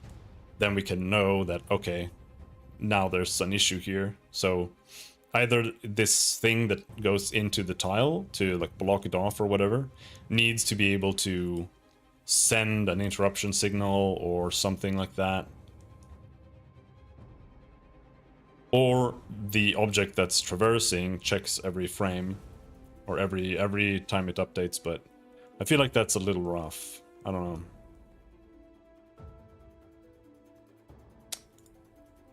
Hexagon.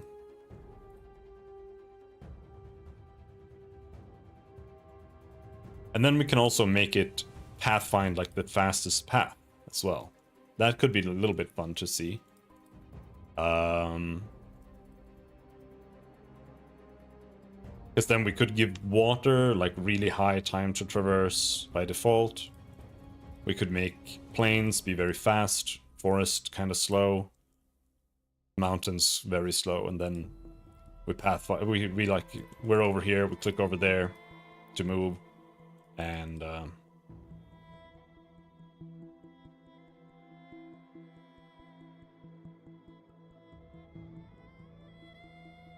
then we watch it create a path. I think we'll stop there. We're gonna do a little bit of work today, most likely, also, so... We'll be back tonight. Maybe Windrose. We'll see. I'm not sure.